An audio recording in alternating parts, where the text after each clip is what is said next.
Welcome, friends, to the Ygritte stream, the much promised, couple of times delayed Ygritte stream. Thanks for joining me. This is going to be a fun one. Ygritte is sort of the perfect character for these mythical astronomy character streams, which we used to do quite regularly and sort of fell off the wagon with. Sorry about that. Yeah, Ygritte is that perfect mid-tier character. She's not so big like Jaime or Bran that you can't even really cover it in 2 hours. But, since Ygritte doesn't have a POV, it's useful to sort of pull out her scenes and try to put ourselves in her perspective and see what her heart and conflict is, because the thing about George, of course, he's well known for developing all his characters, even his side characters, have their own motivations. They're the heroes of their own story. That was the phrase I'm looking for. And so Ygritte is one of those ones where, at first she seems mostly, Jon Snow's love interest. And certainly that is one of the big roles that she plays. However, she also gives us a big insight into wildling culture. She humanizes the wildlings. Most of the wildlings, Rattleshirt and Harma Dog's Head and stuff. And there's a couple that are more relatable, like Tormund and Mance. But Ygritte is really a character because Jon Snow gets to know her so intimately that we really, Ygritte, like I said, she gets us to think about the wildlings, to empathize with the wildlings, and to sort of see their perspective. And she gets Jon to see their perspective, which turns out to be hugely important. Jon, essentially, he's one of the few people in Westeros that evolves to be able to see the wildlings, in a way that is beyond the stereotypes that they are cast in. And so Ygritte is a multifaceted character, a passionate character. Her and Jon have some really cute love scenes, some really endearing stuff. She's tart. She has tart retorts and witticisms, and she's kind of funny. So very likable character. And then, of course, on the show, this was the most believable romance, I would say, Jon and Ygritte. And of course, the two actors ended up getting married in real life. So there was the story was so romantic that it drew the actors into it and made them fall in love. That's a good romance story. So with that being said, I'd like to bring in my special guest for the day, Alisa Patience. Say hello, Elisa. Hi, everybody. Hi, it's nice to be back. Happy Pride. And of course, Elisa has her own YouTube channel, which is called Alisa Patience. You can see the first word, Elisa, right there. My thing is mirrored for some reason. There's Elisa's name, and then you just add Patience onto that. And of course, Carl Karsnark will drop the link in the mod chat as he always does. But thanks for joining me, Elisa. Just real quick, your channel is, of course, dedicated to examining the folkloric fairy tale influences on A Song of Ice and Fire. Is that not the case? Tell us how much fun you've had uncovering some of that. That is the case. I had the idea a year ago. I think it's been almost a year since I started remaking videos again, which is really weird. It's really weird to think about because they all feel so recent. But yeah, I compare different characters and their arcs to the fairy tales that I think that they were inspired by, and what I think that means for their stories going forward or their characters going forward. I've done Brienne and Jaime and, of course, my girl Daenerys. My most recent video was about Catelyn. Catelyn is the Little Mermaid, and right now I'm working on I know it's not technically a fairy tale. Thank you. I know it's not technically a fairy tale, but I'm working on Romeo and Juliet, Rhaegar and Lyanna, classic.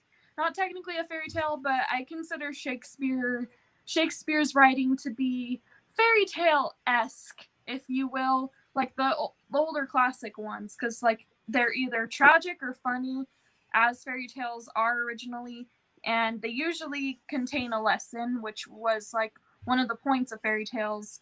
So I'm just going to go ahead and say Romeo and Juliet is a fairy tale, and it's Rhaegar and Lyanna. Yeah, and of course, our audience, better than anyone, will understand mythology, fairy tales, folklore, religious folklore, religious belief. It's kind of really all what I would call sacred storytelling, meaning storytelling that's working on a symbolic and metaphorical level. And that kind of stuff always leads back to George's Harding conflict. Like the point of that kind of storytelling is always, you call it a lesson, but it's basically things to help us understand ourselves and understand each other better. That's definitely the role of, that kind of storytelling. But Romeo and Juliet, it's interesting that you brought that up, because I am not a Shakespeare fan as far as I can't get into the prose. I understand the storytelling. I know it's weird. I'm a writer. I don't dislike, it's kind of like a band that you acknowledge they're really good, but you don't really like to listen to them. That is Shakespeare for me. I did read Hamlet. That was cool. But so the point is, I don't know Romeo and Juliet really well. I loosely think about it as two people who from rival families that fell in love that weren't supposed to fall in love. And this caused a bunch of problems leading to like suicide and tragedy and stuff. So really the Ygritte Jon story has a little bit of that vibe with a wildling and a Night's Watchman falling in love, right? Yeah, absolutely. And like a lot of people talk about them when they talk about Romeo and Juliet too. With good reason. Wildling and Man of the Night's Watch. They get together more often than, I'm sure they'd like to admit, but yeah, they're definitely a Romeo and Juliet. And of course it ends in tragedy, because nothing will ever, star-crossed lovers, because no one can ever just be happy. They do have moments of happiness, though. At least that is true. It's a lot of times with fiction, things are condensed. But if you look at your life, you imagine yourself 80 and looking back, a lot of the stuff you remember are the highlights, right? Like those events that really made you passionate. And a lot of times those events are a mixed bag of happiness and sadness, or tragedy, joy, loss, all those things. So I think George is trying to give us that with Jon and Ygritte's story. They definitely have some really good moments, and then it ends up a tragedy, of course. And then Ygritte's memory continues to affect Jon, and the lessons he learned from Ygritte continue to affect Jon, going back to the beginning, where Jon's learning to see past the stereotypes of the wildlings leads him to making certain decisions as Lord Commander to bring the wildlings through the wall, to realize they're not the enemy. And this, of course, is something this is a major theme of the story, because the wildlings and the others are very much parallel. The whole point of calling the others is to make us think of otherized people. And the wildlings are otherized. They're made into the foreign, scary, savage people that they drink blood from skulls, and they lay with demons and all this stuff. The Starks lay with demons too. So let he who has not lain with ice demons throw the first stone. But the point is, the otherized people, that is the theme of the wildlings. It's something George he spends a lot of time writing about it, and it's right at the heart of Jon and Ygritte's story, as we'll see today. Yeah. Real quick, okay. Have you read Midsummer Night's Dream? I think I watched like a high school play of it one time, so I have a vague, but no, I haven't read it. Okay. If you feel like giving Shakespeare another chance, reading wise, that one's a bit like easier to read as far as the prose go, and it's entertaining, and there's also cool mythology stuff in it that I think you'd like. So if you just felt like that, I'm just gonna throw that out there. Fair enough. So there you go. So with that introduction, let's go ahead, and of course I invited you. Not Ygritte. Well, you're playing Ygritte today. I invited Elisa on to read the Ygritte lines so that I would not be caught doing a cheesy Ygritte voice all day and trying to do this Jon Ygritte dialogue stuff. So, Elisa, I have mostly chopped out the worst of the hanky-panky. If we get to any lines thank you, she says. If there's anything you don't feel like reading, you could just say hanky-panky and sort of jump over it, or you can lean into it as you prefer. But like I said, all the nipple twisting and stuff I pretty much took out. So, it's in there if you want to go back for it. I'm mostly looking for the character stuff today, but anyways. Much appreciated. And I will be doing a cheesy Ygritte voice. I've been practicing. Oh, excellent. Okay. Well, I'm looking forward to it. I will not be doing my bad Jon Snow impression. That's really bad. I will just be using some sort of gruff David Beers voice. But that being said, the very first scene that Jon and Ygritte have after obviously Jon almost kills her and doesn't, is right after that, right after she has yielded to Jon. He has taken her captive. Qhorin is giving him side eye, and they're sitting by the campfire.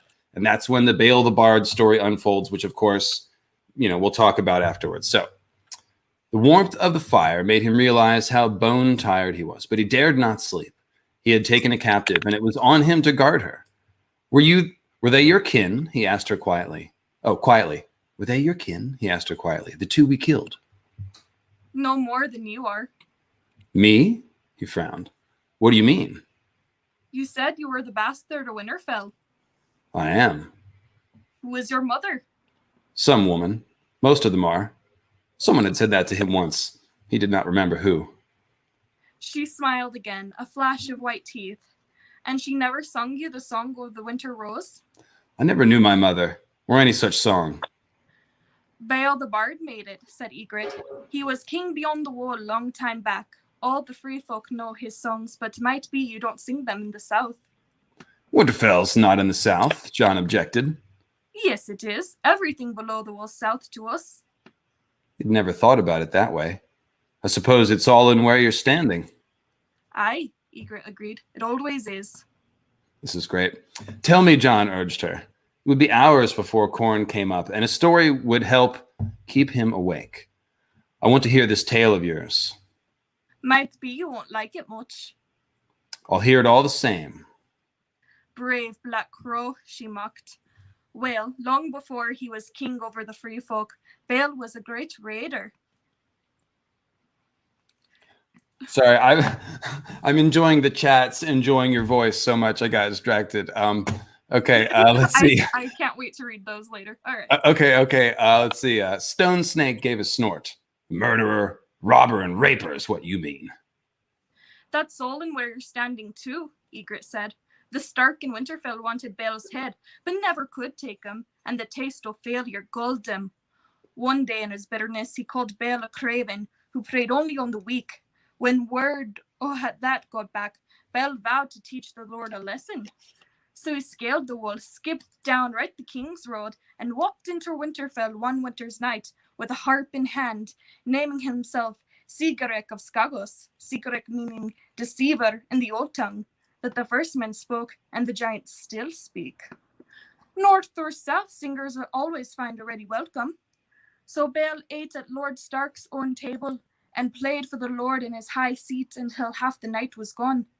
The old songs he played, and the new ones he'd made himself, and he played and sang so well that when he was done, the Lord offered to let him name his own reward. All I ask is a flower, Bael answered, the fairest flower that blooms in the gardens of Winterfell. Now, as it happened, the winter roses had only then come into bloom, and no flower is so rare nor precious. So the Stark sent to his glass gardens and commanded that the most beautiful of the winter roses be plucked for the singer's payment. And so it was done. But when morning come, the singer had vanished, and so had Lord Brandon's maid and daughter. Her bed they found empty, but for the pale blue rose that Bael had left on the pillow, where her head had lain. Jon had never heard this tale before. Which Brandon was this supposed to be? Brandon the Builder lived in the Age of Heroes, thousands of years before Bael. There was Brandon the Burner and his father Brandon the Shipwright, but... This was Brandon the Daughterless, Ygritte said sharply. Would you hear the tale or no? He scowled. Go on. Lord Brandon had no other children. At his behest, the Black Crows flew north from their castles in the hundreds, but nowhere could they find any sign of Bael or his maid. For most a year they searched till the Lord lost heart and took to his bed, and it seemed as though the line of Starks was at its end. But one night, as he lay waiting to die, Lord Brandon heard a child's cry. He followed the sound and found his daughter back in her bedchamber, asleep with a babe at her breast. Bael had brought her back? No, they had been in Winterfell all the time, hiding with the dead beneath the castle. The maid loved Bale so dearly she bore him a son, the song says. Though if truth be told, all the maids loved Bale and the songs he wrote. Be that as it may, what's certain is Bale left the child in payment for the rose he'd plucked unasked, and that boy grew to be the next Lord Stark. So there it is. You have Bale's blood in you, same as me. It never happened, Jon said. She shrugged. Might be it did, might be it didn't. It's a good song, though. My mother used to sing it to me. She was a woman too, Jon Snow, like yours. She rubbed her throat where his dirk had cut her. The song ends when they find the babe, but there's darker end to the story. 30 years later, when Bale was king beyond the wall and led the free folk south, it was young Lord Stark who met him at the frozen ford and killed him. For Bale would not harm his own son when they met sword to sword. So the son slew the father instead, said Jon. Aye, she said, but the gods take kinslayers, even when they kill unknowing. When Lord Stark returned from the battle, his mother saw Bale's head upon a spear, and she threw herself from the tower in a grief. Her son did not long outlive her. One of the lords peeled the skin off him and wore him for a cloak. Your Bale was a liar, he told her, certain now. No, Ygritte said, but a bard's truth is different than yours or mine. Anyways, you asked for the story, so I told it. She turned away from him, closed her eyes, and seemed to sleep.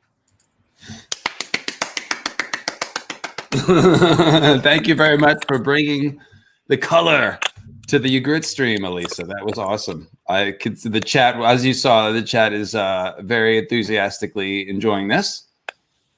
Thank you very much. I'm excited to read those. Much appreciated. And happy. Yeah, no, I'm not. I don't have a Jon Snow accent. That's not one of the ones I can do. I can only do old ladies and half dead tree wizards and things. It's in my wheelhouse. But your Belle was a liar. Yeah, it's a whole thing. The Jon Snow voice in the privacy of my own home. I have tried it, but it doesn't. Yeah, you don't want it exactly. Grey Ways, Tim. He knows. So, tons of stuff here to dig into. Let's start with the very last bit about the Bards Truth. This is something that George was dying to get in the story somehow. The Bards Truth that's what A Song of Ice and Fire is. The whole unreliable narrator idea, the idea that we never quite know what is really happening because everyone's filtering stuff through their own perspective and limited knowledge. And George is playing with this stuff all the time. This sort of, that's because that's how real life is. We don't ever get a clean story. Like all the history we have, not saying it's like bullshit, but like there's always different versions and spins. There's stuff that gets left out. There's all kinds of things. The famous saying, of course, is, the winners get to write history. History is written by the victors. But that's so the Bard's Truth is kind of working in the same fashion here. But of course, with George being a storyteller, as is Ygritte, Ygritte takes the stage here as a storyteller. George is basically talking about kind of like mythology, the way that we talk about themes. Like it's not the details that are important. It's the themes, it's the lessons. That's the important stuff. So this entire thing about Bale the Bard, we're supposed to think about the themes of the story, the broad strokes of it, and then compare it to Rhaegar and Lyanna, and even Knights, Queen, and King, although that's more of a, magical theory kind of stuff. You guys can check out, I think it's called, gosh, I forget the names of my own videos. I've got a whole series about the others. One is Origin of the Others, Knights, Queen. That's the one you should check out. And Knights, King, Azor High. But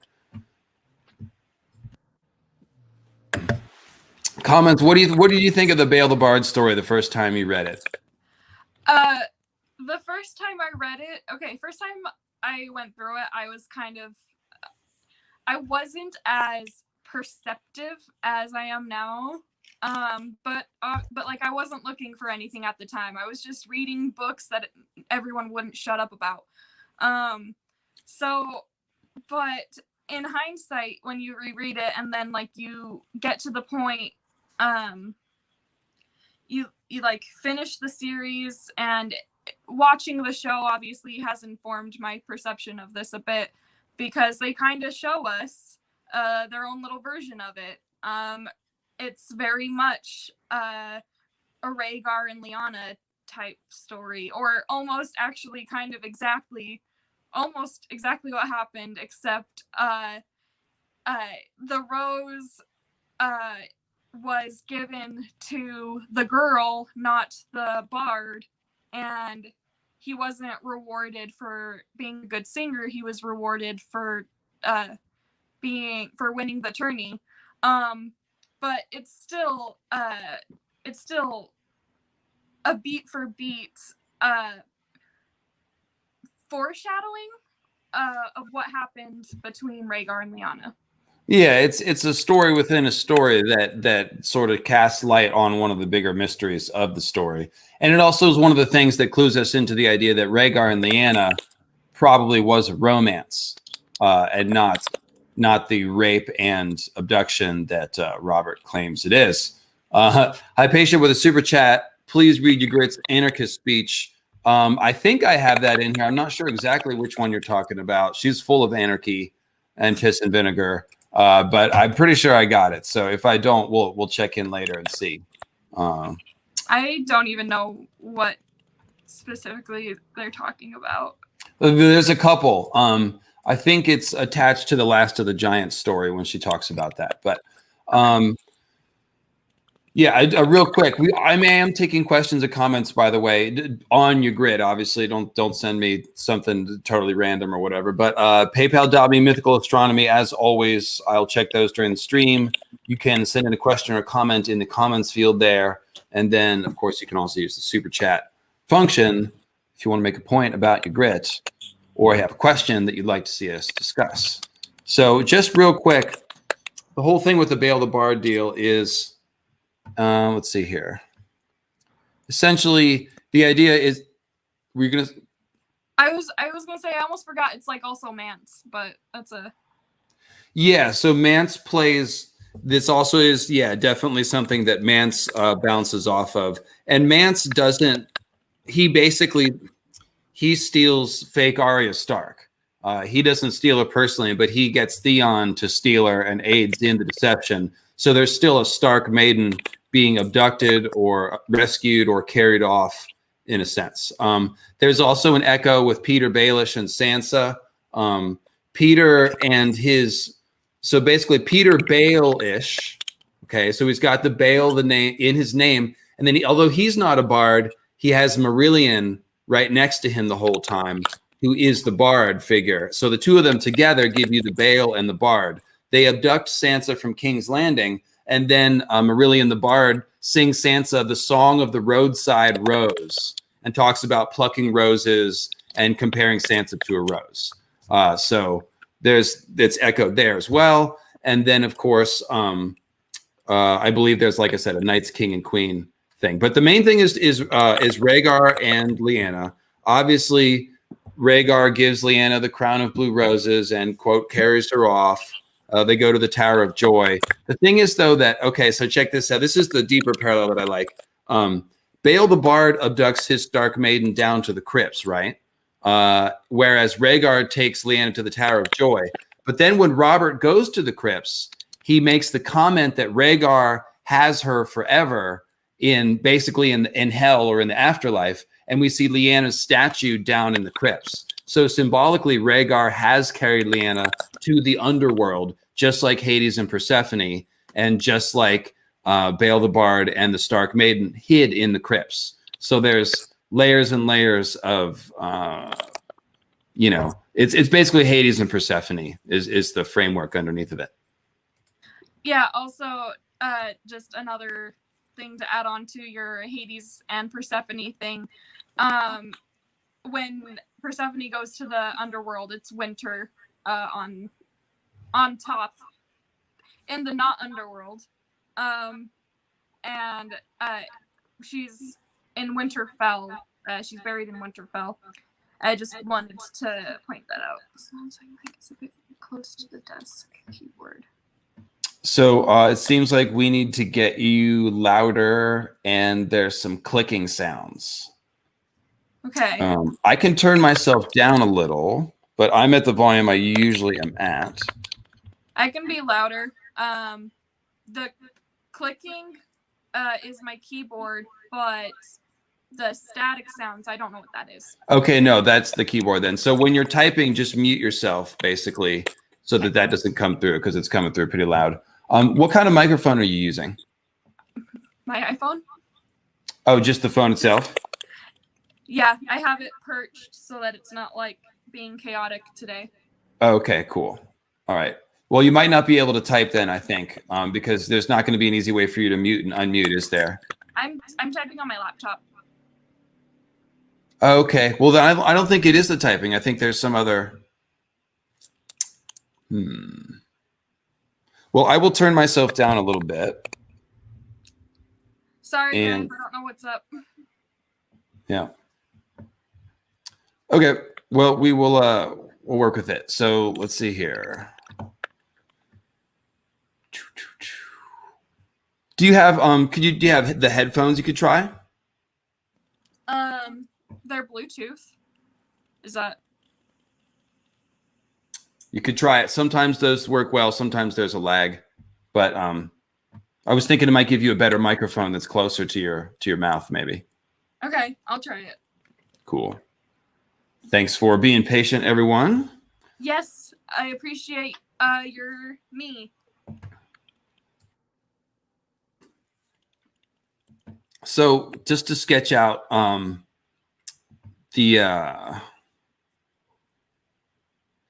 I guess I don't want to go into the whole Night King stuff. That's going to be too far off the beaten path here. But so think about this for Jon. Okay, there's a specific line in this that really is the home run for Jon. Let's see here.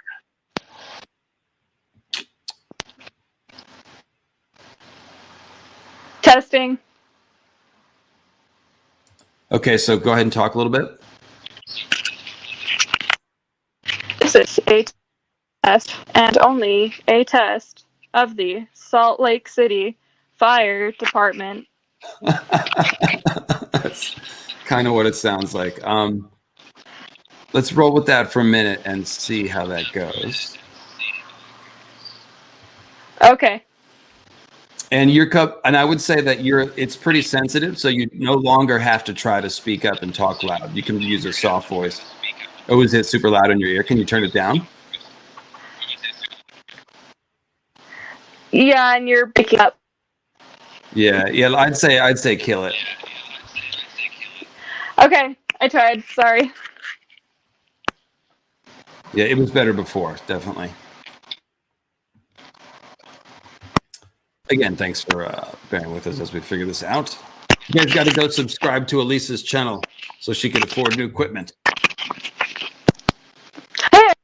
Hey, let me. I'm gonna mute it first. What'd you say? I have a speaking of which. No, this is not good. Go back to what you had before.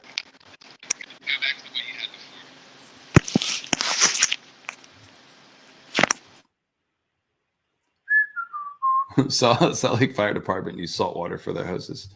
I don't think so, Adrian. All right.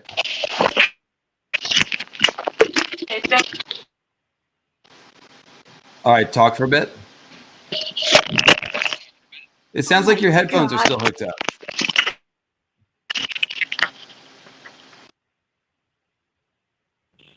Okay. There we go. Thanks, guys. Sorry. All right. In any case, yeah. So all right. So Bluetooth is off. Headphones are off. Yeah. Those the mics run about. Do you have a PayPal, Lisa, so people can send you money to buy a microphone? Yes, I do. Okay. Well, let's share it. Now's the time. Okay. Putting it in the chat. There you go. Taking donations for Elisa's Yeti. You need like a Yeti. That's what you need, man. You need the blue Yeti USB. Oh, okay. Yeah, it's like $1.29. I'll show you. It's this guy right here. I don't know why my camera's so friggin' dark. Why are you so dark? Anyways. Okay, yeah. Okay, so let's talk about PayPal.me/Awakening Ygritte. Beauty. Mhm. God, it's so hard.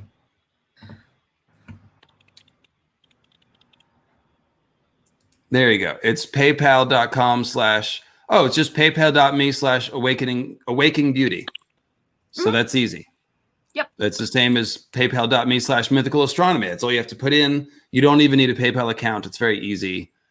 There you go, guys. So show Elisa some love. We can get her a microphone. All right. So this story is also so we did the parallels with the story and all that, but this is also like you can see how she is intriguing Jon. Like Jon's there's a funny line when Jon's taking her hostage and she's getting more information out of him than he is out of her. And, or it's actually not Corn, it's Stone Snake. And Stone Snake's like, it's the captives that are supposed to do the talking. And you can see right from the beginning that like Jon is very intrigued.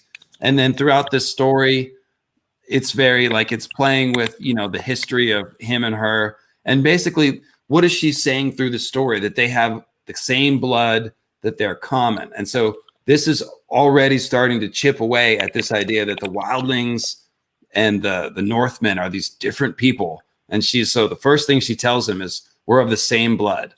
So it's pretty good. And as you can see, it's very charming, right? Yes. I would say the argument can be made for people just in general. We're all people. Stop judging. Right, and that's again the whole Romeo and Juliet star-crossed lovers thing. So you can see that theme outlined, and also in the Bale story, right? Like Bale is somebody in disguise. He's a singer. So even though Lord Stark doesn't know he's a wildling, he's still giving his maiden daughter to a singer. Well, of course, that's not what he intended. He intended to give a flower, but it's definitely the same thing. You have a Stark and you have a wildling, just like Jon and Ygritte. So let's see.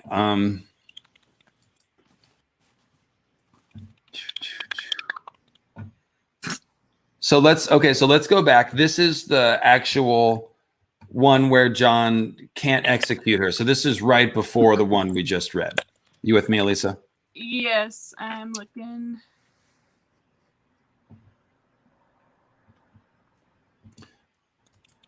There we go. Okay, cool. Let's see here. So she yielded, Jon felt compelled to say.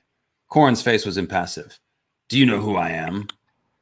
Oh, sorry, I didn't read this one, but the next line is yours. Oh, okay. Corrin half-hand. The girl looked like half a child beside him, but she faced him boldly. Tell me true. If I fell into the hands of your people and yielded myself, what would it win me? A slower death than any elsewhere. The big ranger looked to Jon. We have no food to feed her, nor can we spare a man to watch her. The way before us is perilous enough, lad, said Squire Dalbridge. One shout when we need silence, and every man of us is doomed. Eben drew his dagger. A steel kiss will keep her quiet. Jon's throat was raw. And let me just stop there. When your throat is raw, it's like you're trying to swallow and can't. So you can see he's panicking right here. He doesn't want to kill her. He doesn't want to see her killed either. And then he says, he looked at them all helplessly. She yielded herself to me. Then you must do what needs to be done, Corn Halfhand said. You are the blood of Winterfell and a man of the Night's Watch. He looked at the others. Come, brothers. Leave him to it. It will go easier for him if we do not watch. And he led them up the steep, twisting trail toward the pale pink glow of the sun, where it broke through a mountain cleft. And before very long, only Jon and Ghost remained with the wildling girl. He thought Ygritte might try to run, but she only stood there waiting, looking at him. You never killed a woman before, did you? When he shook his head, she said, We die same as men, but you don't need to do it. Mance would take you, I know he would. There's secret ways. Them crows would never catch us. I'm as much crow as they are, Jon said. She nodded, resigned. Will you burn me after? I can't. The smoke might be seen. That's so, she shrugged. Well, there's worse places to end up than the belly of a shadow cat. He pulled Longclaw over his shoulder. Aren't you afraid? Last night I was, she admitted. But now the sun's up. She pushed her hair aside to bare her neck and knelt before him. Strike hard and true, Crow, or I'll come back and haunt you. Longclaw was not so long or heavy a sword as his father's ice, but it was Valyrian steel all the same. He touched the edge of the blade to mark where the blow must fall, and Ygritte shivered. That's cold, she said. Go on, be quick about it. He raised Longclaw over his head, both hands tight about the grip. One cut with all my weight behind it. He could give her a quick, clean death, at least. He was his father's son. Wasn't he? Wasn't he? Do it, she urged him after a moment. Bastard, do it. I can't stay brave forever. When the blow did not fall, she turned her head to look at him. Jon lowered his sword. Go, he muttered. Ygritte stared. Now, he said, before my wits return, go. She went. He was his father's son, wasn't he? Yep. Hashtag R+L equals J. Wasn't he? Yeah, exactly. Yeah, it's a good one. And of course, or you could look at it the other way, like, oh, he's, Rhaegar's, maybe, he's Rhaegar's son. So this is the idea that maybe Lyanna and Rhaegar met when Aerys sent Rhaegar to find the Knight of the Laughing Tree. Maybe he found Lyanna, and instead of arresting her or executing her, he did not. They ran away together. So, right? I mean, yeah, right. Sorry, I just think that's like one of the cutest meet, like the best meet cute. Go kill her, or go kill that mystery knight. Okay. Oh, it's a girl. I can't. Anyway. I can't kill a lady. Let alone a lady in armor. Yeah, and Rhaegar's like, ooh, lady in armor, actually. Sexy.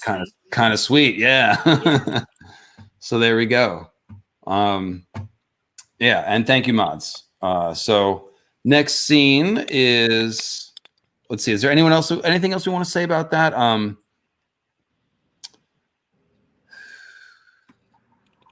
It shows Ygritte's bravery. It shows Jon's obviously his heart in conflict.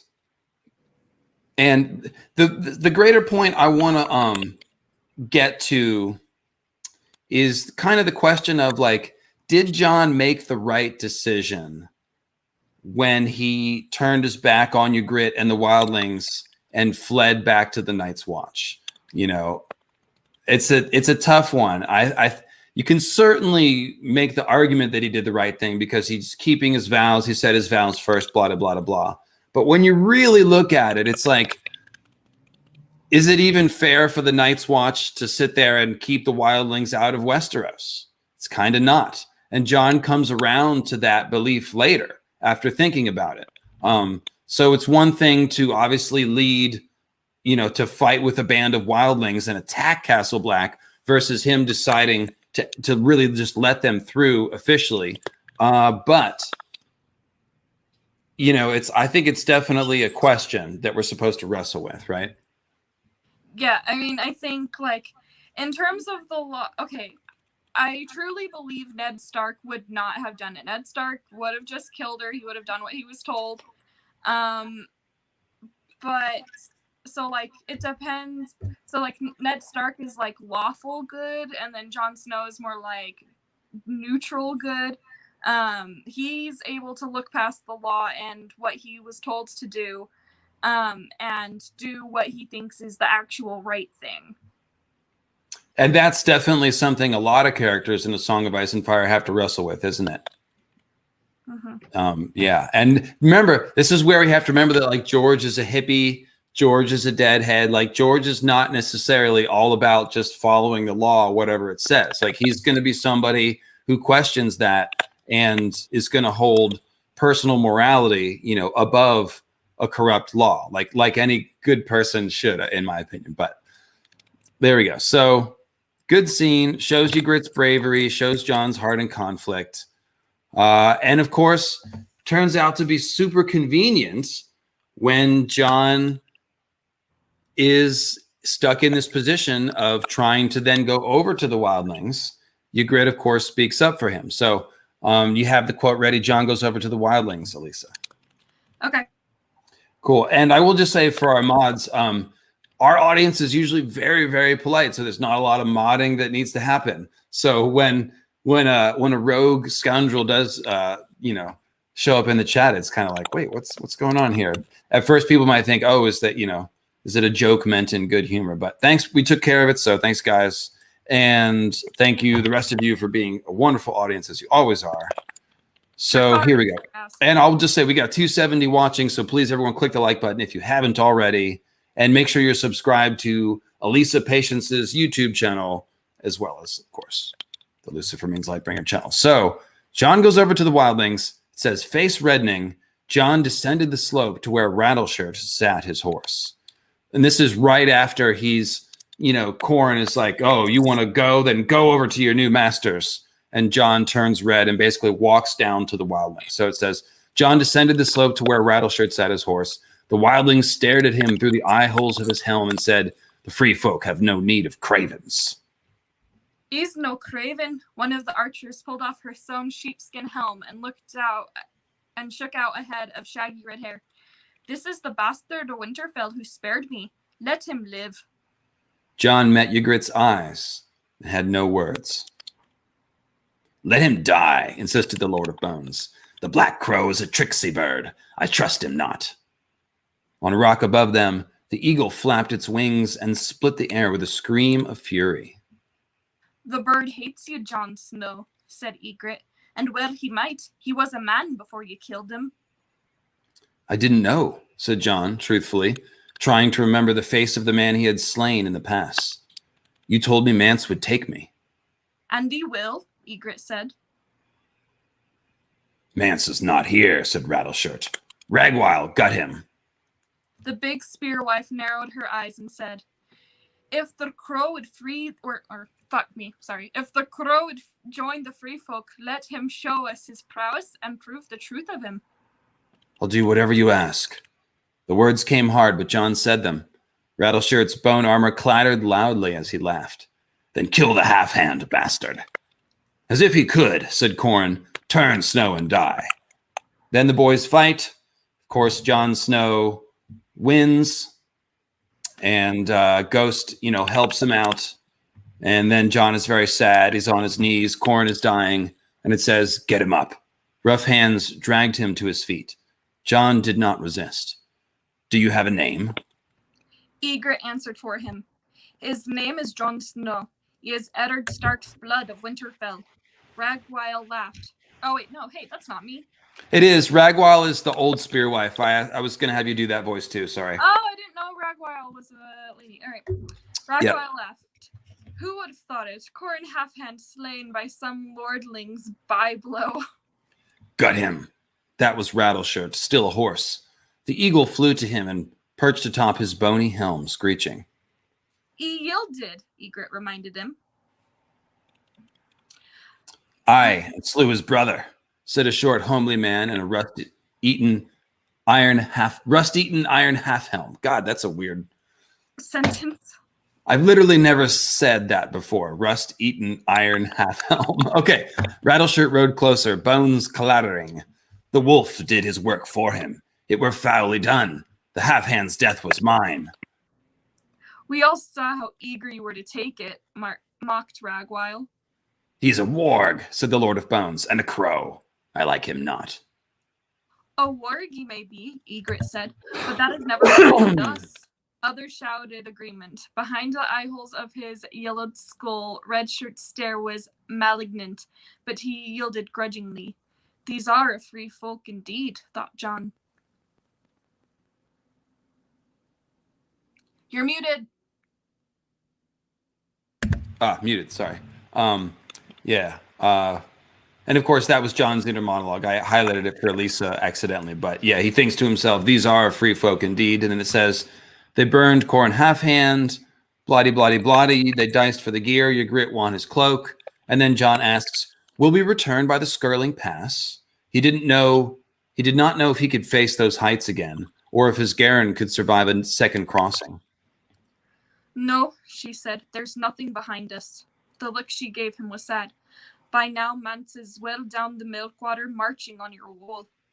So that's the end of the chapter, and it's kind of a mic drop moment, because Jon thinks he's just going back to the wildlings, and then he finds out, oh no, we're right about to go and attack the Night's Watch. So, buckle up. Right? Yeah, you have a super chat. Yes, I do. I was just going back for that one, as well as a sticker. So the super chat was from Lauren. Super obvious, but Ygritte is a huge reality check for Jon in adding another, arguably the most important perspective of his arc. As always, big love. Yeah, maybe you tuned in at the a little bit late. I said that right at the beginning, essentially, that is, at first, Ygritte would appear, essentially to be charming and endearing love interest for our main character, Jon Snow, but her real function is to change Jon's mind about the wildlings, to show the readers the truth about the wildlings, to give us somebody to empathize with and put ourselves in the shoes of. So yeah, she's very much a personification of the wildlings, or not a personification, but sort of standard bearer, or a great example of wildling culture, what they're like, what their motivations are, how they're feeling about being, kept out of the rest of Westeros, if you will. So yes, that is sort of the thing I drilled down to when I started thinking about her character. I was like, oh, that's kind of the main thing with Ygritte. She's here to help us understand the wildlings, and help Jon obviously understand the wildlings. So my water bottle is empty. May I fill that up? Absolutely. So yes, here we go. And let me actually, while Lisa's doing that, I will flip over to Gmail and check the PayPals. Make sure I didn't miss any of those. Say thanks to Jason sending in beard compliments. Thanks for all the I see the beard chat in the chat. I don't want to turn the channel into beard TV, so I haven't been commenting, but I see the love. Thank you very much. It's getting there. So then I've got a Weird Walker question from Christopher Thibault. And let's see here. He's asking who's aligned with the Children of the Forest, what people were using the Green Sea before Azor Ahai, and who's using it after. So basically, it's Green Men and Children of the Forest using the Weirwoods before. And then after Azor Ahai invades the Weirwood net, if you will, that's when human Green Seers can begin to use it, in my head canon. But that's just my theorizing and not actual canon. So let's see here. Lucifer means Chia Pet. Yeah, it's getting momentum now. It's like it's getting there. So does Ygritte have any Norse influences? Well, the big one that we found is in the name, right? So Ygritte kind of looks like Ygritte, like Yggdrasil, and like a sacred rite or ritual or ceremony. As Elisa sits back down, I will add her back. Hello, Elisa. Hi. I just caught that last part. Ygritte looks like Yggdrasil. That's cool. Yeah. So, and the whole point there is that Nissa and the Weirwood trees are parallel figures. Azor Ahai murdering Nissa, and Azor Ahai invading the Weirwood net, invading it with his spirit, stabbing Nissa with Lightbringer. These are parallel ideas. And ultimately, it seems as though Nissa was either a child of the forest or a female green man, a green woman, if such a thing exists. And so the point is that Nissa was already like a dryad figure, so a magical woman with a tie to the Weirwood tree. And Azor Ahai murdered her essentially, specifically because of that. It gave him access to the Weirwood somehow. So the whole point with the Ygritte is to spell out the idea of Nissa as being a part of some blood magic ritual with the Weirwood tree, because of course Yggdrasil and the Weirwood trees are parallel. So an Ygritte in A Song of Ice and Fire is sacrificing someone to the Weirwood tree. Now think back to a dream that Jon has, him and Ygritte, or he and Ygritte, are swimming in the Winterfell, or they're making love before the Heart Tree in the Winterfell Godswood. And she's swimming in the pond, and it's basically a callback to the cave scene where they're swimming in the water. And she dissolves into the pond, right? She dissolves into blood and bone while saying, "You know nothing," and dissolving into the Weirwood pond. Now, of course, blood and bone are the colors of the Weirwood tree: bone, bark, bloody hand, leaves. And so this combines the idea of the green sea symbolism, where the green seers, the realm that the green seers inhabit, can be symbolized as a body of water, like a green sea. So we've got Nissa dissolving into water, but it's obviously Weirwood water because it's the pond in front of the Weirwood tree, and she's turning into blood and bone, meaning, again, assimilating with the Weirwood tree. So all of the symbolism about Ygritte and this actual sacrifice dream is about Nissa being sacrificed and merging with the Weirwood net to essentially create the Weirwood net that we know of and think of now.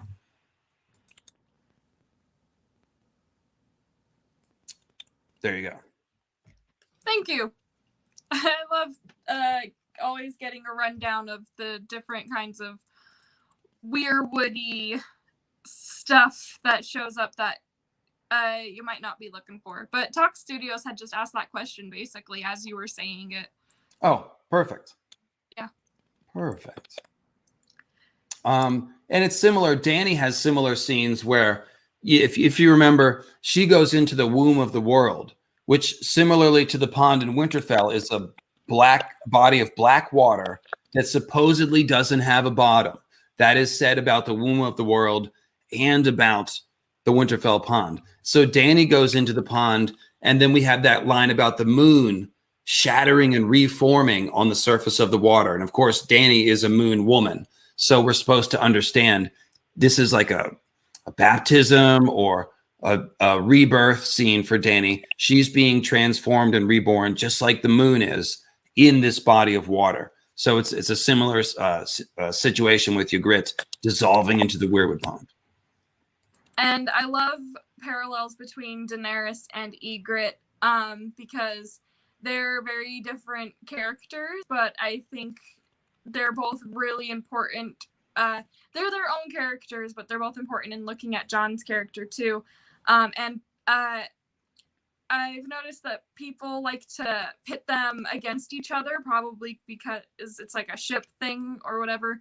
Mm-hmm. But I think really, if they knew each other, that it would have never happened. But I think they would have been surprised at like how similar they felt. Yeah, I think that there's definitely foreshadowing for Dany in Ygritte's arc. And even just the idea that Ygritte is, her hair is kissed by fire. Well, Dany literally gets her hair burned off. And Dany herself is kissed by fire in a magical sense. So there's lots of good parallels. Of course, Jon doesn't kill Ygritte. He doesn't Nissa Ygritte. But it is implied through symbolism. So first, during the Battle of Castle Black, when Ygritte dies there, she gets struck by an arrow in the breast or to the chest. So that's close enough as being to the heart, just as Lightbringer stabbed Nissa in the heart. And then even though Jon didn't do it, he, of course, finds her as she's dying. They have that tearful scene. And then in Jon's dreams, defending the wall as Azor Ahai, when he's got his blade and he's killing all of his friends, Ygritte pops up and he kills her with the blade, giving us the Azor Ahai symbolism. So, and of course, he feels responsible for her death. So these are all symbolisms to get us to think of Ygritte and Nissa as parallel figures, and Jon as this tragic Azor Ahai who's murdering all of his loved ones. It's very Elric of Melniboné. Yeah. So Martin with a super chat says, sorry if you mentioned it, but could Ygritte equal Icarus? Flying close to the sun equals climbing over the wall.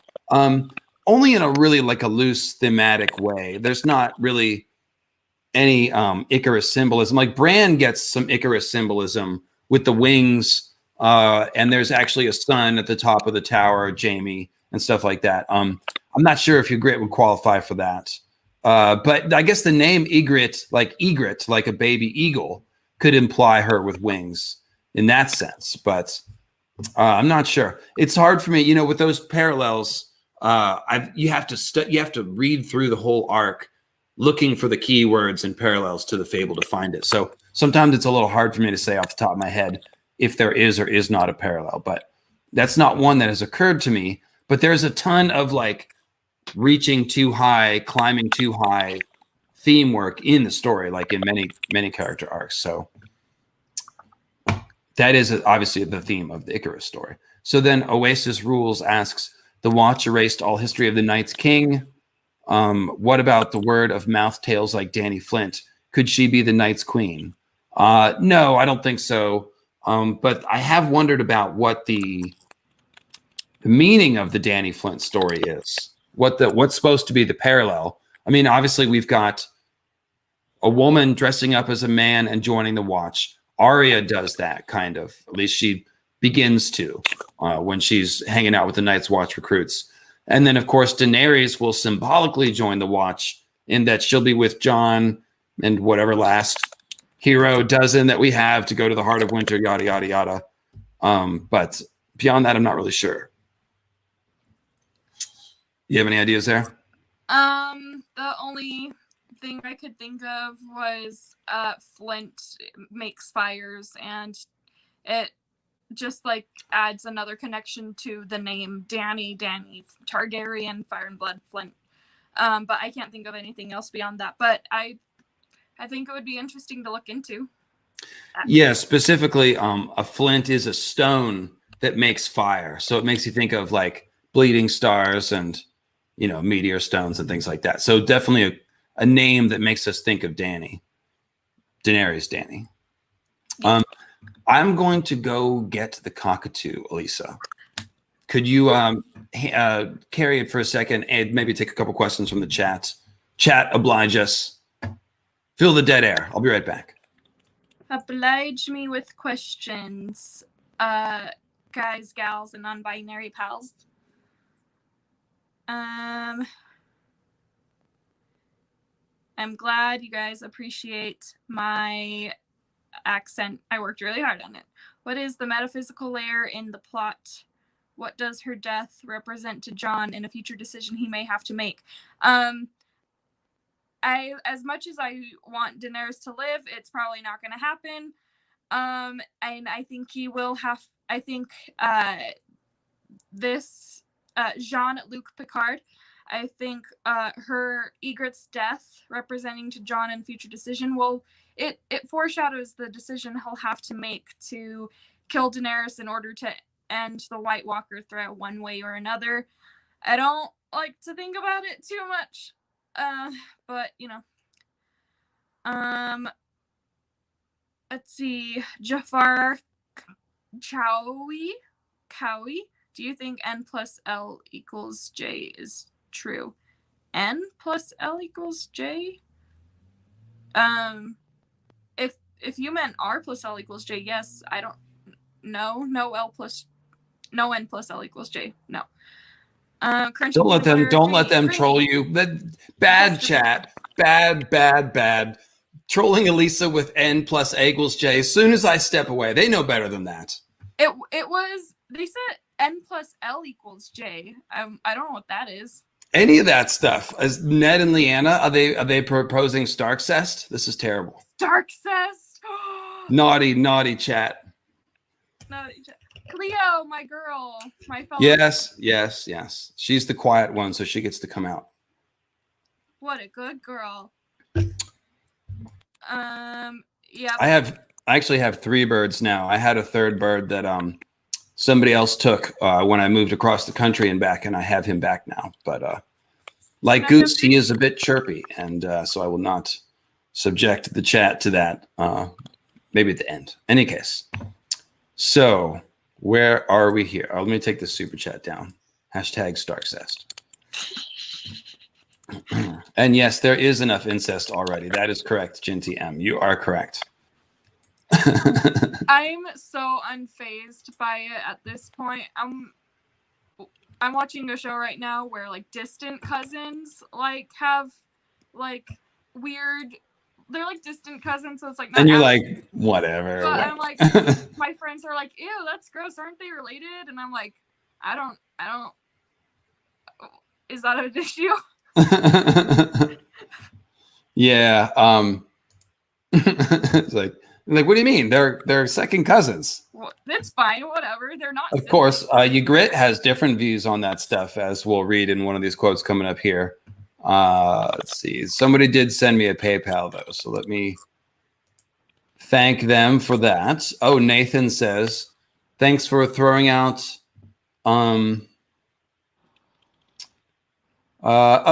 Just thanking me for pitching your PayPal so everyone can help you buy a new microphone because they want to hear more from you. So that was nice. Thank you, Nathan. And Amelia with the 420, seeing lots of colonization and genocide symbolism here. Any thoughts on George's proximity to the southern U.S. border? Well, I mean, in general, I would say that George is definitely a student of history and does not hesitate to draw from history, from his stories. And the thing about history is that history repeats. So, George lives in the Southwest. I live in America, so I'm well familiar with our history. But if you go around the world, you're going to find the same sorts of stories and themes repeat themselves all over because humans are basically the same everywhere. So, yes, I definitely think that the local history could have influenced him a little bit, but it's really just all of history. And this is an important thing to show, like people that used to be basically the same that are now divided by some sort of wall. I mean, he literally gave us a wall. The symbolism is very on the nose here. So, yeah. So the next one, let's see here. Trying to decide how much of this next quote I want to read.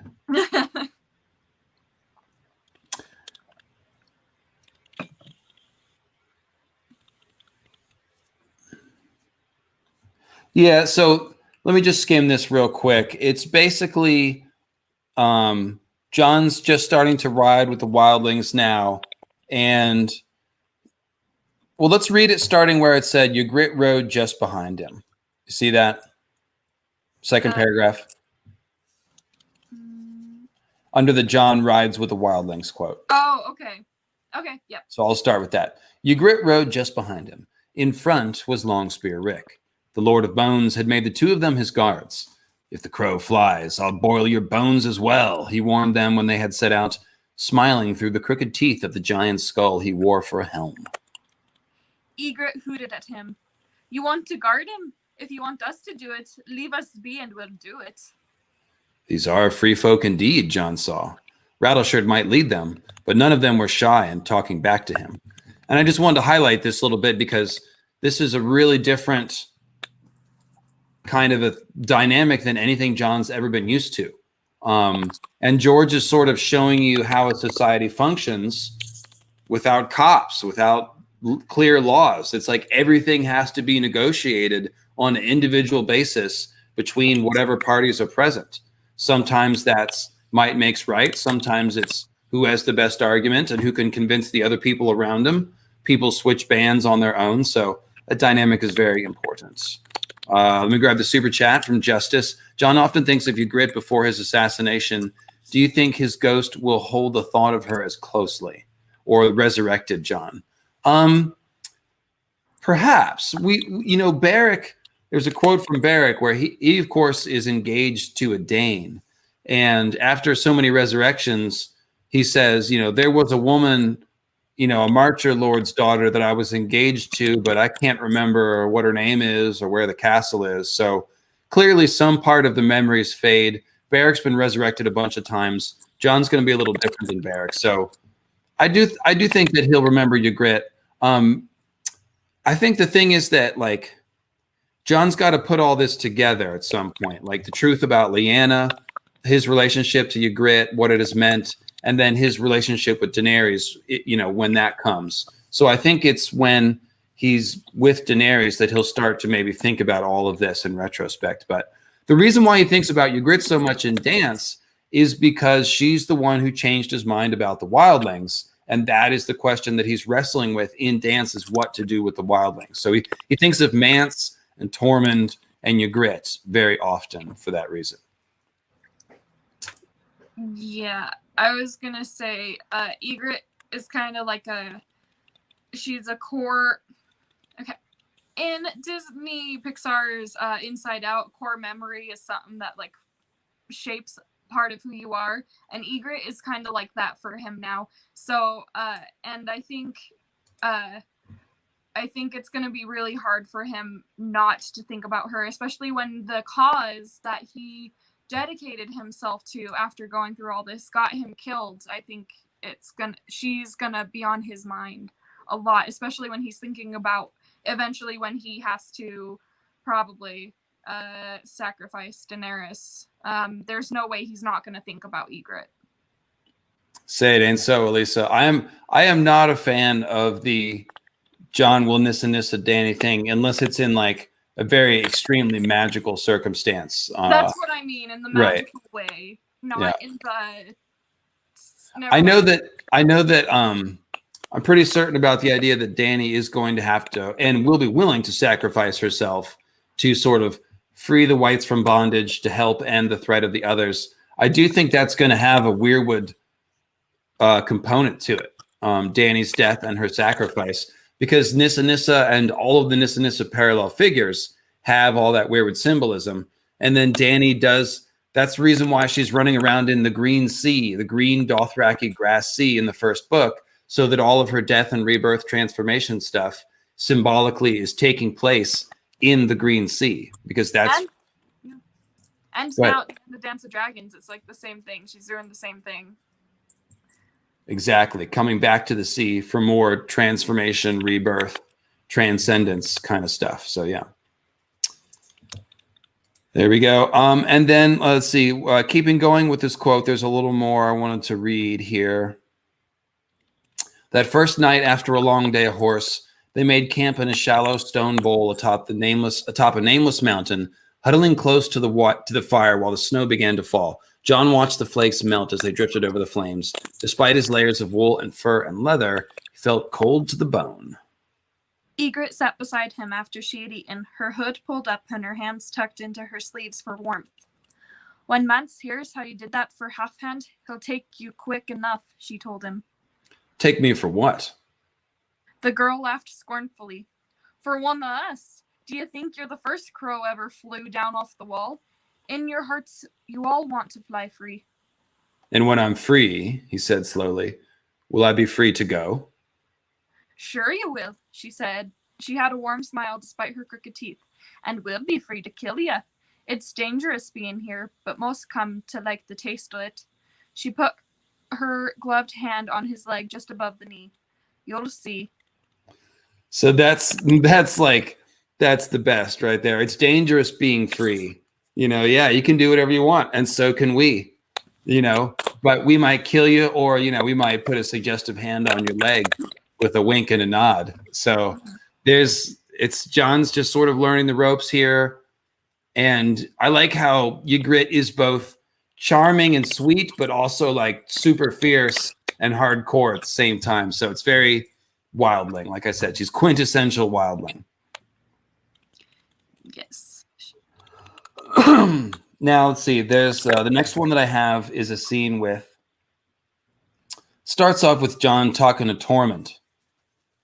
And essentially,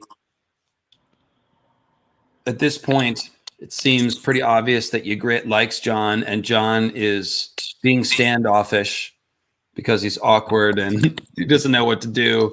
And he thinks he should still honor his oaths or whatever. And then it says... Tormund snorted. Now, as to you, is it true they cut... Sorry, I hate to cut you off. Sorry, I tried to get you before you started. Can you take the super chat off the screen? Oh, yeah. Thank you. People were letting me know in the chat. Sorry. Yeah. So I had the script covering the screen, so I didn't see it. Okay, so it says, Tormund says, now, as to you, is it true they cut your members off when they take you for the wall? No, Jon said, affronted. I think it must be true. Else why refuse Ygritte? She'd hardly give you any fight at all, seems to me. The girl wants you in here. That's plain enough to see. Too bloody plain, thought Jon, and it seems that half the column had seen it. He studied the falling snow so Tormund might not see him redden. Am I a man of the Night's Watch? He reminded himself. I am a man of the Night's Watch, he reminded himself. So why did he feel like some blushing maid? That's one of the best lines. It's like, picture Jon just awkward and like blushing. It's pretty funny. It's because he is a blushing maid. Downtown Clanny Brown. No, not... Our dialogue is very obviously not scripted. I've got these long quotes that we're reading. Anyways, did I miss a super chat? No, I think I'm good, right? Yeah, I got it all. Okay. So then let's see here.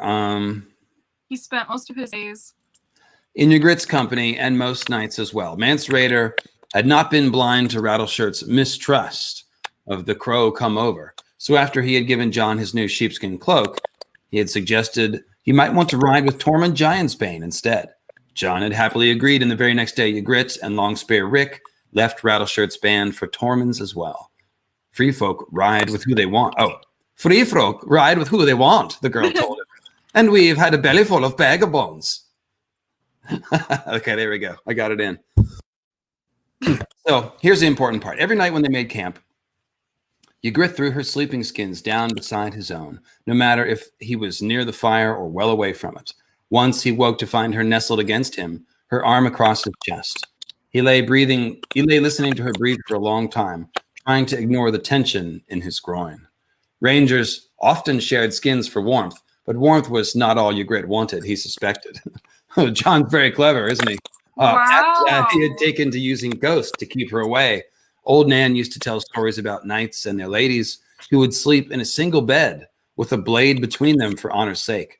But he thought this must be the first time where a direwolf took the place of the sword. Even then, oh, that's you. Even then, Ygritte persisted. The day before last, Jon made the mistake of wishing he had hot water for a bath. Cold is better, she had said it once. If you've got someone to warm you up after. The river is only part ice yet. Go on. Jon laughed. You'd freeze me to death. Are old crows afraid of goose prickles? A little ice won't kill you. I'll jump in with you to prove it, so. And ride the rest of the day with wet clothes, frozen to our skins, he objected. Jon Snow, you know nothing. You don't go in with clothes. I don't go in at all, he said firmly. Just before he heard Tormund Thunderfist bellowing for him. He hadn't. I was just gonna say a little ice won't kill you. I'll jump in with you to prove it. So, makes me think of the sword ice and her jumping in with him, to death. That's what it made me think of. Oh wow, that's a good catch. Yeah, no, you're totally right. Yeah, and he even thought about Ned's ice when he was supposed to execute Ygritte. Mm-hmm. That's pretty funny. So it says, the wildlings seem, and this is a good paragraph here. This is a summary of Ygritte, kind of. So the wildlings seemed to think Ygritte was a great beauty because of her hair. Red hair was rare among the free folk, and those who had it were said to be kissed by fire, which was supposed to be lucky. Lucky it might be, and red it certainly was. But Ygritte's hair was such a tangle that Jon was tempted to ask her if she only brushed it at the changing of the seasons, which is cool. That sort of just implies her as like, you know, the triple goddess sort of changing at the changing of the seasons kind of a thing. So very cool. Because the whole point of the triple goddess in Cernunnos is obviously the cycle of the seasons. So it's a cool little reference. Then it says, at a lord's court, the girl would never have been considered anything but common, he knew. She had a round peasant face, a pug nose, and slightly crooked teeth, and her eyes were too far apart. Jon had noticed all that the first time he'd seen her, when his dirk had been at her throat. Lately, though, he was noticing some other things. When she grinned, the crooked teeth didn't seem to matter. Maybe her eyes were too far apart, but they were a pretty blue-gray color, and lively as any eyes he knew.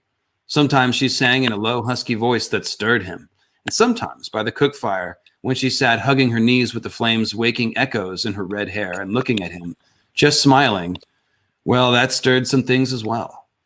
But he was a man of the Night's Watch. He had taken a vow. I shall take no wife, hold no lands, father no children. He had said the words before the Weirwood, before his father's gods. He could not unsay them, no more than he could admit the reason for his reluctance to Tormund Thunderfist, father to bears. Do you mislike the girl? Tormund asked him as they passed another 20 mammoths, these bearing wildlings in tall wooden towers instead of giants. Hello, Lord of the Rings. No, but what can I say that he will believe? I'm still too young to wed. Wed? Tormund laughed. Who spoke of wedding? In the South, must a man wed every girl he beds? Hello, Rhaegar and Lyanna. They probably did get married, Rhaegar and Lyanna, so that's pretty funny. Jon could feel himself turning red again. She spoke for me when Rattleshirt would have killed me. I would not dishonor her.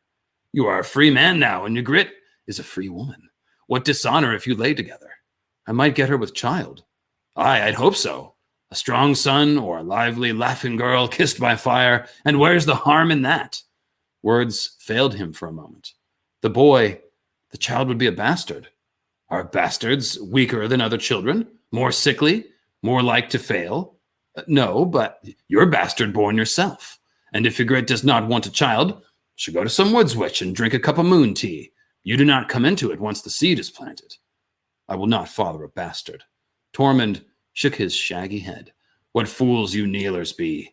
Why did you steal the girl if you didn't want her? Steal? I never. You did, said Tormund. You slew the two she was with and carried her off. And what do you call it? I took her prisoner. You made her yield to you. Yes, but, Tormund, I swear I've never touched her. Are you certain they never cut your member off? Tormund gave a shrug, as if to say he would never understand such madness. Well, you're a free man now, but if you'll not have the girl, best find yourself a she-bear. If a man does not use his member, it grows smaller and smaller until one day he wants to piss and cannot find it. Jon had no answer for that. Small wonder the Seven Kingdoms thought these free folk scarcely human. They have no laws, no honor, not even simple decency. They steal endlessly from each other, breed like beasts, prefer rape to marriage, and fill the world with base-born children. Yet he was growing fond of Tormund Giantsbane, great bag of wind and lies though he was. Long spear as well. And Ygritte? No, I will not think about Ygritte. So here we can see Jon crumbling. Jon is crumbling, isn't he? Mic is off. Okay. Yeah. I like that he's just like trying to think of every possible excuse under the sun to be like, no, I don't like her. I can't. It's fine. But Tormund, so they say that they're very like lawless, and I think they have this reputation of like being dumb. But Tormund would make a very good lawyer because the way he's just like countering every single one of Jon's points in just like a very logical, simple way.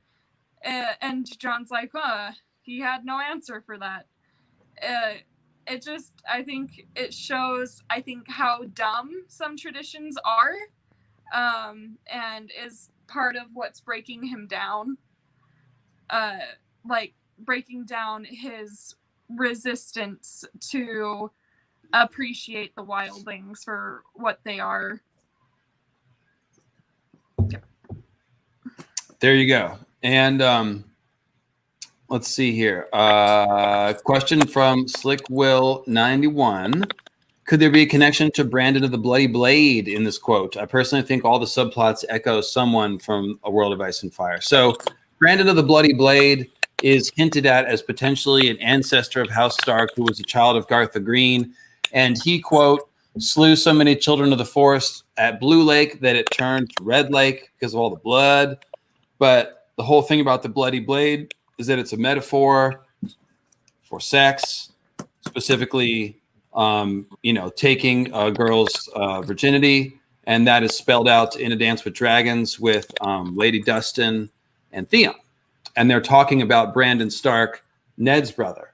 So this Brandon of the Bloody Blade that was killing children of the forest around Red Lake, where, oh, by the way, House Crane, a house of skin changers, exists to this day.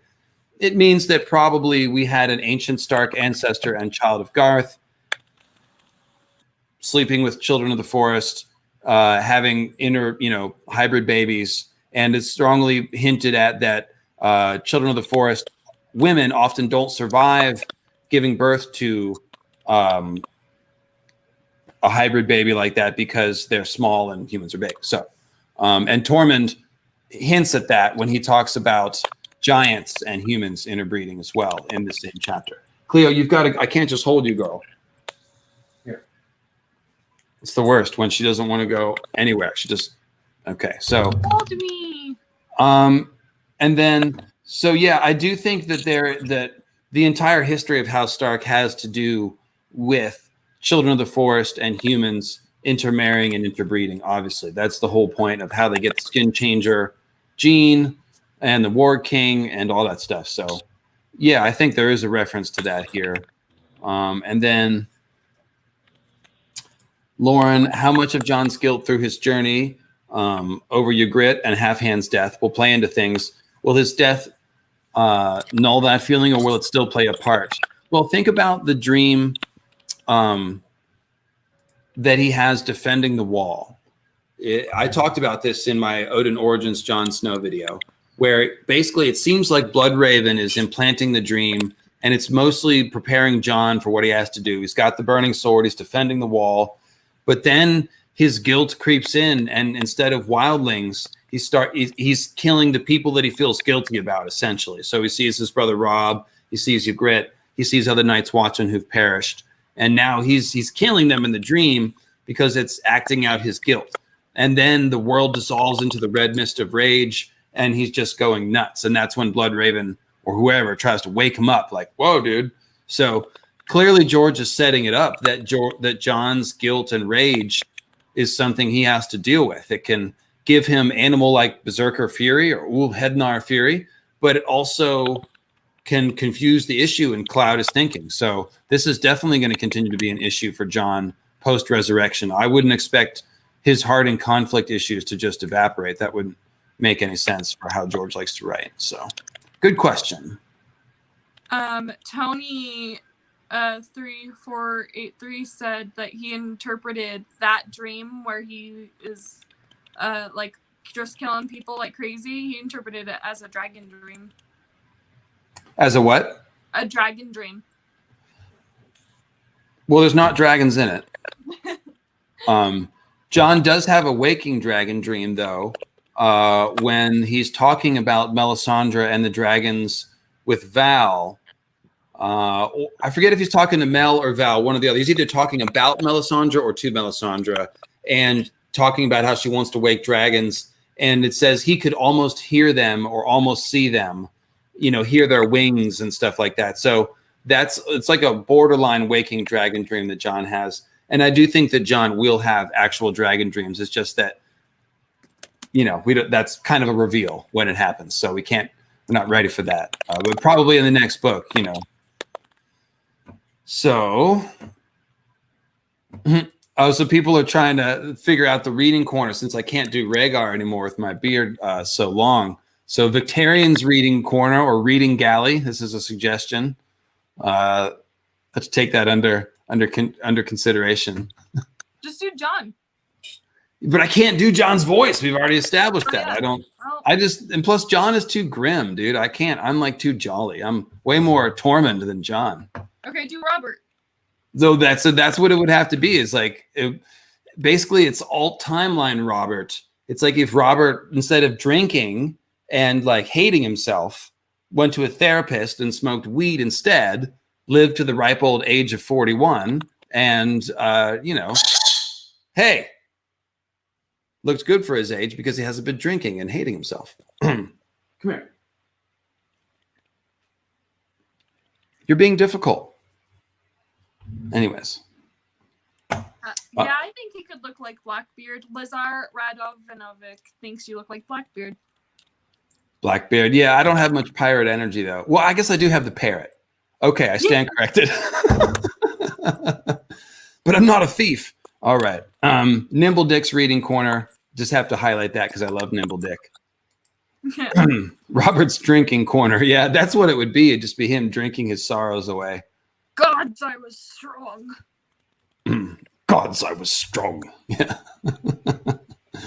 Yeah, Robert is way more fun to do than Jon. Jon is just such a web. I mean, especially in some of these Ygritte scenes where she's all lively and he's like, and clearly, like, the Night's Watch. I can't. you get the feeling their dynamic is like basically Ygritte being amused by his surliness and just enjoying the challenge of trying to get him to crack. So this Last of the Giants quote, I'm not going to read all the singing, but they're singing Last of the Giants. And the last 4 lines of it is where the sadness... Well, actually, no, I'll read the whole thing. In stone halls, they burn their great fires. In stone halls, they forge their sharp spears. While I walk alone in the mountains with no true companion but tears. They hunt me with dogs in the daylight. They hunt me with torches by night. For these men who are small can never stand tall, whilst giants still walk in the light. Oh, I'm the last of the giants. So learn well the words of my song. For when I'm gone, the singing will fade, and the silence shall last long and long. There were tears on Ygritte's cheeks when the song ended. Why are you weeping? Jon asked. It was only a song. There are hundreds of giants. I've just seen them. Oh, hundreds, she said furiously. You know nothing, Jon Snow. So what do you think this is about? That last line in particular. Oh, hundreds. She said furiously, that line, or the last line of the song. No, where she's Okay. her being sad, saying you know nothing, and point- like just the meaning of the whole scene right there.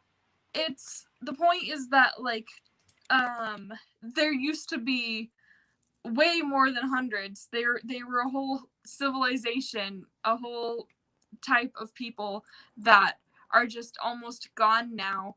And I think she's thinking about that and how sad it is that this people that she must respect is almost extinct, and thinking about her own people, the wildlings, who are still being hunted for stupid political reasons, really. And also the inevitability, or the seeming inevitability, of the others coming to wipe them all out. Because if the Night's Watch, if the men below the wall doesn't get them, then the others will. And so not only is it just really sad to think about a whole culture of people being wiped from the face of the earth, that's depressing enough. Knowing that like it could very much happen to your people is devastating. And hundreds, sure, but compared to what used to be, it's almost nothing. Yeah, it's kind of like saying, well, the Indians have reservations. Wow, cool, thanks. It's a little bit like that, to be honest. To continue the comment somebody else made about, comparing some of this to real history. And I think, let's see, where's this comment? Yen said, everyone is facing extinction north of the wall because of the others. So it's very real to them, like you were saying, yeah. Mm-hmm. Also, I would just like to say the lines. I'm shaking my head at I don't know how to change names here. I don't. Bro, we have fun, but no reservations, because I said reservations. Oh my god. Yeah, it was a pun. Yeah. One more, and you're going in timeout. I don't know how to change names. Is always riding the edge of timeout corner. He's perfected that art of riding that line there. So I'll never ban him, but I'll send him to the naughty corner. Yeah, well, he's talking to us from the naughty corner essentially. So all right. I did want to say that the lyrics reminded me of Jenny of Oldstone. Of Jenny of Oldstones? Yeah. Oh, the song itself. Yeah. Not the lyrics. George is probably copying some old like ballad or something as far as the meter and all that goes. Like he's probably going from a couple old things that are familiar to him. That's usually what authors do. He's edging the line. Yeah, I did say that, didn't I? He's riding the wall. Kronos, just with a 20, thank you. Cleo climbing down the back of the computer because she's a naughty girl. Very naughty, very naughty. All right, so let's see here. Another cute scene is Ygritte standing up for Jon here. And I can feel the time slipping by. We are not going to get through every Ygritte scene, but that's all right. We may have to just talk about some of them instead of reading the quotes. But this one here is real quick. It's the one that says, Ygritte stands up for Jon, Elisa. Okay. Mance, Rattleshirt said, I want me some crow bones. Ygritte stepped in front of Jon. You can't kill a man for lying to protect them, as was his brothers. They are still his brothers, declared Steer. They're not, insisted Ygritte. He never killed me like they told him, and he slew the half-hand we all saw. Jon's breath misted in the air. If I lie to him, he'll know. He looked Mance Rayder in the eyes, opened and closed his burned hand. I wear the cloak you gave me, your grace. A sheepskin cloak, said Ygritte, and there's many a night we dance beneath it too. Jarl laughed, and even Harmadog's head smirked. Is that the way of it, Jon Snow? Asked Mance Rayder mildly. Her and you? It was easy to lose your way beyond the wall. Jon did not know that he could tell honor from shame anymore, or right from wrong. Father, forgive me. Yes, he said. Mance nodded. Good. You'll go with Jarl and Steer on the morrow then, both of you. Far be it from me to separate two hearts that beat as one. Go where? Said Jon. Over the wall. It's past time you proved your faith with something more than words, Jon Snow. Then a little bit later, they're walking, and there's a cute little Jon and Ygritte scene. So this is where they start to act like a couple here. So basically, Ygritte has stuck her neck out for Jon twice now. They're stuck her neck out, remember, because he almost cut her head off, but didn't. So whoa. Yeah. So then it says, you best not be lying, girl, Rattleshirt said to Ygritte, his eyes shiny behind the giant skull. Jon drew Longclaw. Get away from us, unless you want what Corn got. You got no wolf to help you here, boy. Rattleshirt reached for his own sword. Sure that are you, Ygritte laughed. Atop the stones of the ring wall, Ghost hunched with white fur bristling. He made no sound, but his dark red eyes spoke blood. Well, that's Weirwood symbolism if there ever was. The Lord of Bones moved his hands slowly away from his sword, backed off a step, and left them with a curse. Ghost patted beside their garrons as Jon and Ygritte descended the fist. It was not until they were halfway across the Milkwater that Jon felt safe enough to say, I never asked you to lie for me. I never did, she said. I left out part is all. You said... that we fucked beneath your cloak many a night. I never said when we started, though. The smile she gave him was almost shy. Find another place for Ghost to sleep tonight, Jon Snow. It's like man said, deeds is truer than words. So this is very nice, as I left the super chat on there forever. Oh, well, you've been honored, Kronos. Kronos' super chat was left up forever because Kronos is the father of time. Synchronicity. In any case, yes. So this is very clever by Ygritte. She has boxed him in, and get with the program, Jon. It's like this is how it works in wildling culture. So, I mean, I guess you could make an argument that Jon is being compelled against his will, but I mean, he's the one that's like playing the spy, right? So, yeah, I don't really think that's really. I don't think there's a man rape issue here so much, but I think it is cute. It's meant to be cute. You know, Jon obviously likes Ygritte, but he's basically held back by his oaths, which is kind of silly because he's supposed to play the part. And so that's what he says to himself in this next quote. I'm playing the part. I'm playing the part. So it says here, I'll just read some of these. This is the next chapter, essentially. And Ygritte was never far, day or night, two hearts that beat as one. Mance Rayder's mocking words rang bitter in his head. Jon had seldom felt so confused. I have no choice, he told himself the first time when she slipped beneath his sleeping skins. If I refused her, she'll know me for a turncloak. I'm playing the part the half-hand told me to play. His body had played the part eagerly enough, though. And then there's some hanky-panky that I cut out, and then it says, my vows, he thought, remembering the Weirwood Grove where he'd said them. The 9 great white trees in a circle, the carved red faces watching, listening. But her fingers were undoing his laces, and her tongue was in his mouth, and her hands slipped inside his small clothes and brought him out, and he could not see the Weirwoods anymore, only her. She's taking place of the Weirwoods again. Yeah, good point. And it also happened when he first captured her. He holds a knife to her throat, and she gets the red smile symbolism as well of the Weirwood. But yes, good call. The Weirwoods are essentially turning into Ygritte here.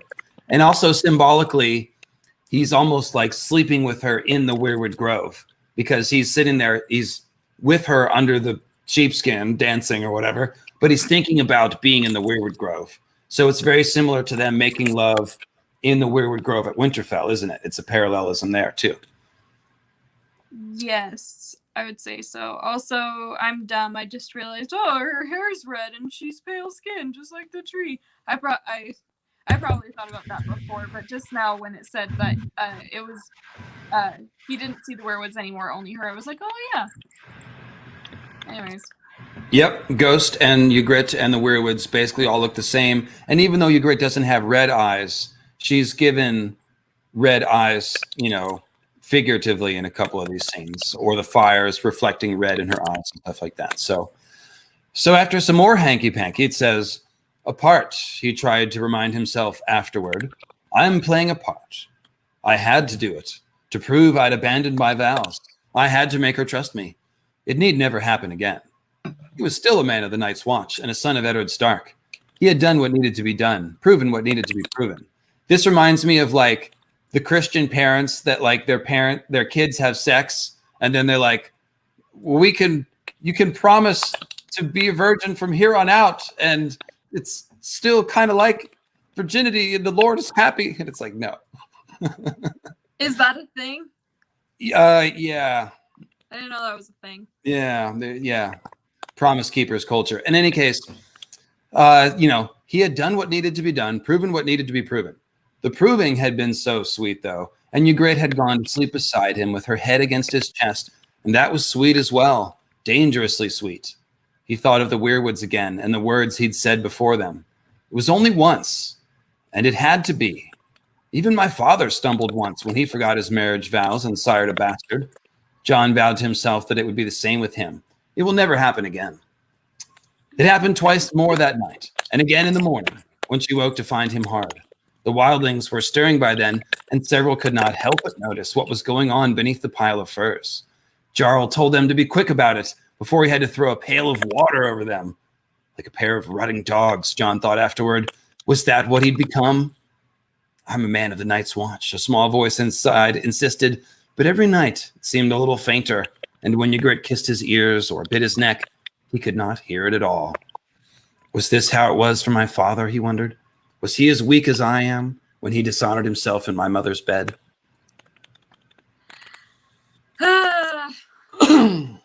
Feels. Yeah, it's a lot of feels.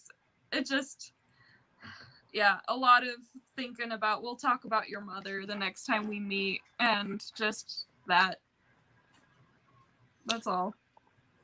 Yeah, and it's also just really funny just watching Jon turn on the skewer of his own like kind of morality that he's carrying around that he doesn't really even understand. It's not really his morality, he doesn't understand why these things, why he's taken these vows, but he's just sort of trying to keep to them, and it's pretty fun. And of course it compares to Ned as well, the choice that he had at King's Landing to speak the truth or to tell the lies that Varys and the Lannisters wanted him to tell in order to save Sansa. So the Starks being put in conflict with their honor is a pretty constant theme. And they're really, and the more flexible the Stark is, it seems like the further along they get, just in general, in life. being rigid with whatever laws you're trying to follow, being unflexible is a good way to break. True enough. And I also think it goes back to like Night's King, Night's Queen, the origin of the Starks, Azor Ahai doing shady shit, all that stuff. So let's see here. Oh, so this is a really important one. So the cave scene, of course, the Jon Ygritte cave scene is very romantic. It's also very hanky-panky. There's lots of hanky-panky going on. But the important, and also Gendel Gorn's children's story comes in that scene. But the important part that I want to zero in on is the stuff that comes right after. I need you to point to it. So it starts with, this is cave scene aftermath. Oh, okay, yeah. And Jon is basically confessing that no one taught him how to do the Lord's kiss. And he just did it because it seemed like the thing to do. There's Jon Snow knowing something, right? So then he says, there's been no one, he confessed. Only you. A maid, she teased. You're a maid. He gave her closest nipple a playful pinch. I was a man of the Night's Watch. Was, he heard himself say. What was he now? He did not want to look at that. Were you a maid? Ygritte pushed herself onto an elbow. I am 19 and a spear wife and kissed by fire. How could I be maiden? Who was he? A boy at a feast 5 years past. He'd come trading with his brothers and he had hair like mine kissed by fire. So I thought he would be lucky, but he was weak. When he came back to try and steal me, Longspear broke his arm and ran him off, and he never tried again, not once. It wasn't Longspear then? Jon was relieved. He liked Longspear with his homely face and friendly ways. She punched him. That's vile. Would you bed your sister? Longspear is not your brother. He's of my village. You know nothing, Jon Snow. A true man steals a woman from afar to strengthen the clan. Women who bed brothers or fathers or clan kin offend the gods and are cursed with weak and sickly children, even monsters. This is really funny, of course, because the Targaryens are, incested out. And so here's like the wildlings have this old belief, very strong belief against incest or anything that's even close to incest. So I don't know. I kind of think there almost might be a magical history here where the wildlings and the ancient first men, they remember the original dragon lords being monsters or something like that. But I don't want to, just as an aside. So then as Jon says, Craster weds his daughters, Jon pointed out. She punched him again. Craster is more your kind than ours. His father was a crow who stole a woman out of White Tree village, but after he had her, he flew back to his wool. She went to Castle Black once to show the crow his son, but the brothers blew their horns and run her off. Craster's blood is black, and he bears a heavy curse. She ran her finger lightly across his stomach. I feared you'd do the same once, fly back to the wool. You never knew what to do after you stole me. Jon sat up. Ygritte, I never stole you. Aye, you did. You jumped down the mountain and killed Doral, and before I could get out my axe, you had a knife at my throat. I thought you'd have me then, or kill me, or maybe both, but you never did. And when I told you the tale of Baal of the Bard and how he plucked the rose of Winterfell, I thought you'd know how to pluck me then for certain. But you didn't. You know nothing, Jon Snow. She gave him a shy smile. You might be learning some, though. The light was shifting all around her. Jon noticed suddenly. He looked around. We had best go up. The torch is almost done. Is the crow afraid of Gendel's children? She said with a grin. It's only a little way up, and I'm not done with you, Jon Snow. your parentheses. Sorry. I just saw your parentheses. Yeah, the camera cable is about to get eaten. So then there's some the parentheses. Okay, yeah. So I've chopped out a whole paragraph here and just put hanky-panky in parentheses in the notes. So by the time the torch burned out, Jon Snow no longer cared. His guilt came back afterward, but weaker than before. That's right, Jon. beat that conscience down into submission.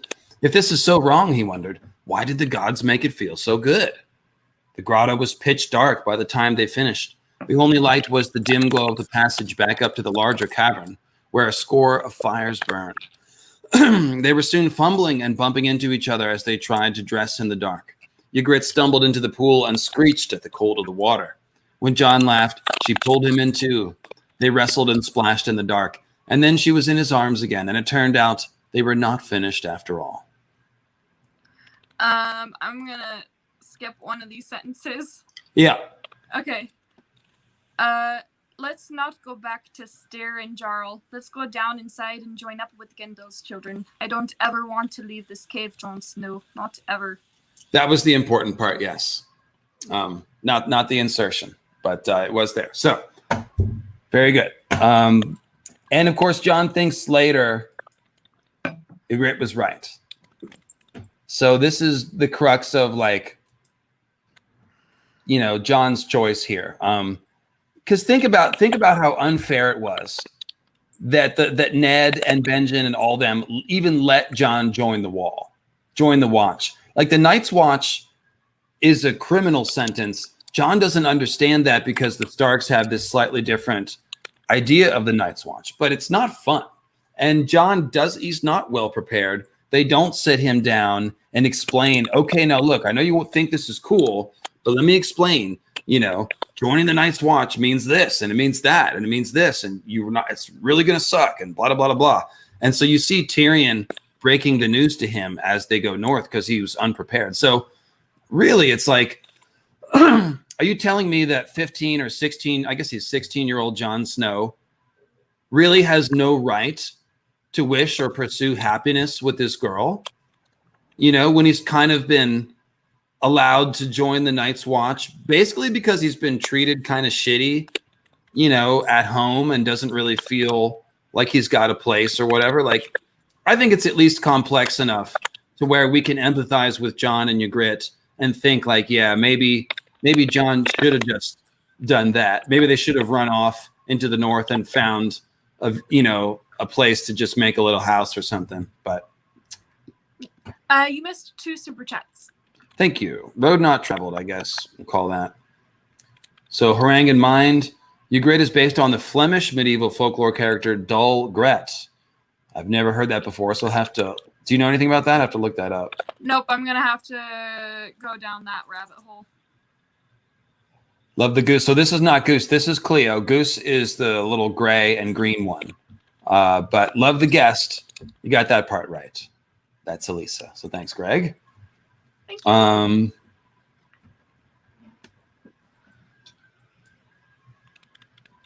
Yeah, that was it. It was just those 2. Okay, cool. Yeah. So what do you think about that? That whole dynamic where Jon is allowed to join the watch before he knows really what it means? Yeah, okay. So I think so Ned probably has an idea that, like, it's a punishment, but like you said, the Starks don't really, like, get it, and I think Ned especially doesn't really get it. I think Benjen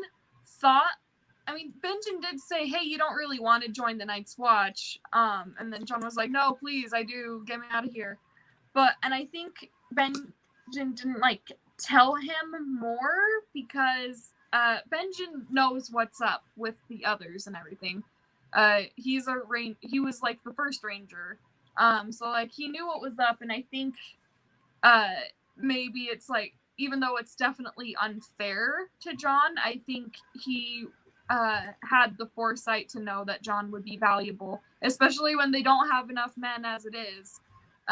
He's like, yeah, he's gonna hate it, and this is gonna suck, and it's not gonna be fair, but Army of the Dead. I guess we could say credit to Jon for realizing the true importance of the Night's Watch, I guess, and remaining loyal to the realm. You know, it's not really about his vows. He ends up thinking about Westeros. You know, what happens if the wildlings come over the wall and kill people that I know, basically. And we see that he can't kill the old man, you know, near Queen's Crown when he's commanded to, because this is a Westerosi citizen. He's sworn to protect this person. He just can't bring himself to do it. So I think that I think we can at least give Jon props for considering his best idea of the greater good. It's not a selfish thing, where he's all like, the obsession with honor can be an egotistical indulgence at a certain point. But Jon really is thinking about the greater good here. So, but at the same time, you feel bad for the guy. Like I said, you can definitely see how he could, if he wanted to, he could have justified running off with Ygritte or joining the wildlings for true. It's been like, man, fuck the Night's Watch. They didn't tell me this and that. And they let me, fuck Ned Stark, blah, blah, blah, blah. But he didn't do that. So. Yes. And I think, he does teeter. He does think about it. But yeah, it's that Stark honor. And that's part of why I don't totally hate his show ending, because he went back to where he was happiest. So I don't hate it. Oh no, he got a nice ending. He got the nice ending. Yeah. No doubt. Yeah. Okay, so let's see here. Moving along. There's one quote from The Wall Climb I wanted to read. I'll just grab the sentence here.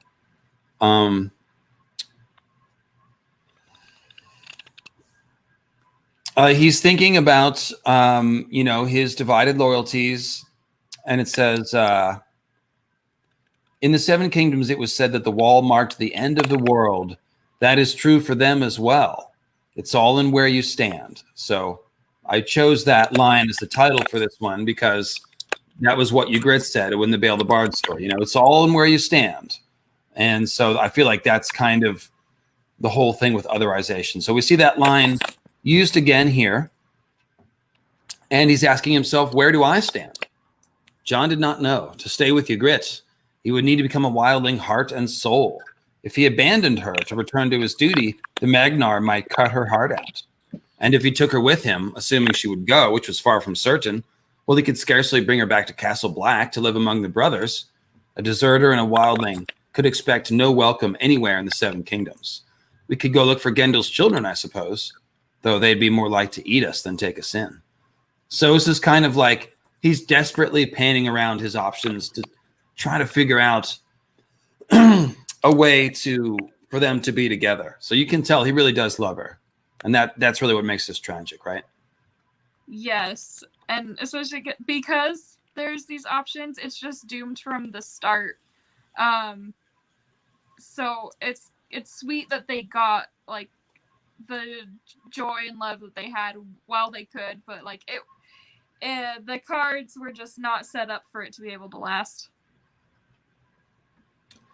Yep, it's a true tragic romance. It's absolutely is in every sense. Just like Talk Studios follows up and says, Dol Griat, aka Mad Meg, leads an army of women to pillage hell. Griat was a disparaging name given to any bad-tempered, shrewish woman. And then she says she could plunder in front of hell and return unscathed. So yeah, that does sound like the Wildling Raiders a little bit. I'll have to look into that a little more. That's cool. And of course, it makes sense to use, obviously, Irish folklore, for wildling characters. So yeah, very cool. I like that. Thank you. Let's see. Oh, then when they're climbing the wall, Jon acts quickly to save Ygritte's life. It says, even down at the foot of the ridge, some chunks came spinning through the trees and rolling down the slope. Jon grabbed Ygritte and pulled her down to shield her, and one of the Thens was struck in the face by a chunk that broke his nose. So just, Jon trying to protect his lady, sacrificing himself, covering his lady up, just that was a nice grab. Yeah, just another sign that there's an authentic romance here. Even though Jon, it's pretty clear he's not just doing secret agent man work, but it becomes more obvious as it goes on. I guess that's my point. So then, skipping ahead, it says, when all of them were in place, The Magnar shouted a brusque command in the old tongue, and 5 of his thens started up together. Even with ladders, it was no easy climb. Ygritte watched them struggle for a while. I hate this wall, she said in a low, angry voice. Can you feel how cold it is? It's made of ice, Jon pointed out. You know nothing, Jon Snow. This wall is made of blood. Nor had it drunk its fill. By sunset, 2 of the thens had fallen from the ladder to their deaths, but they were the last. It was near midnight when Jon reached the top. The stars were out again, and Ygritte was trembling from the climb. I almost fell, she said with tears in her eyes. Twice, thrice, the wall was trying to shake me off. I could feel it. One of the tears broke free and trickled slowly down her cheek.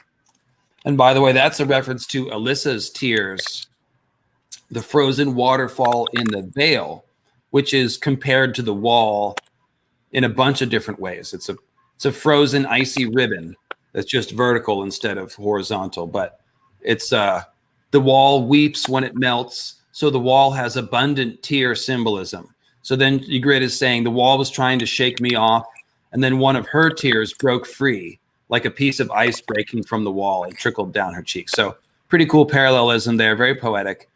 And then it says, the worst is behind us. Jon tried to sound confident. Don't be frightened. He tried to put an arm around her. Ygritte slammed the heel of her hand into his chest so hard it stung even through his layers of wool mail and boiled leather. I wasn't frightened. You know nothing, Jon Snow. Why are you crying then? Not for fear. She kicked savagely at the ice beneath her with the heel, chopping out a chunk. I'm crying because we never found the Horn of Winter. We opened 100 graves and let all those shades loose in the world and never found the Horn of Jormungand to bring this cold thing down. So kind of an interesting little twist there at the end, you know, but go back to the earlier line when she said she hates the wall. So the wildling, like to the wildlings, the wall represents the hand denying them access, right? You can't come in, you can't have any food, you can't come into the warm lands, you can't come into the party. So it's not only is it magically evil, but it's thematically evil. It's the wall of otherization. It's the wall that divides groups of people that really are the same. So it's also their death. It's also what? It's also a tool for their death. Like, right. If they climb it, they fall, they die, but also if they can't get past them, they're guaranteed to die. Yeah, it's the hard place, sort of the rock in the hard place that they're caught in between. So, and then of course we get the bit about the Horn of Jormungand, which is kind of like world building stuff. But Cleo, come here, God damn it! I'm gonna go put her back. Elisa, cover for me for a hot second. Okay. Her rank and mind says people in the Kiwina Peninsula talk exactly like that. Elisa nailing it. Thank you. In his grief, in his anger, Jon could be so angry at the wall that he destroys it. I would actually love the idea of Jon being the reason the wall comes down, and I think it is likely it could happen. Talk Studios at me. Meaning of weeping. 1, shedded tears. 2, used with tree and shrub names with drooping branches. Weeping cherry. That's cute.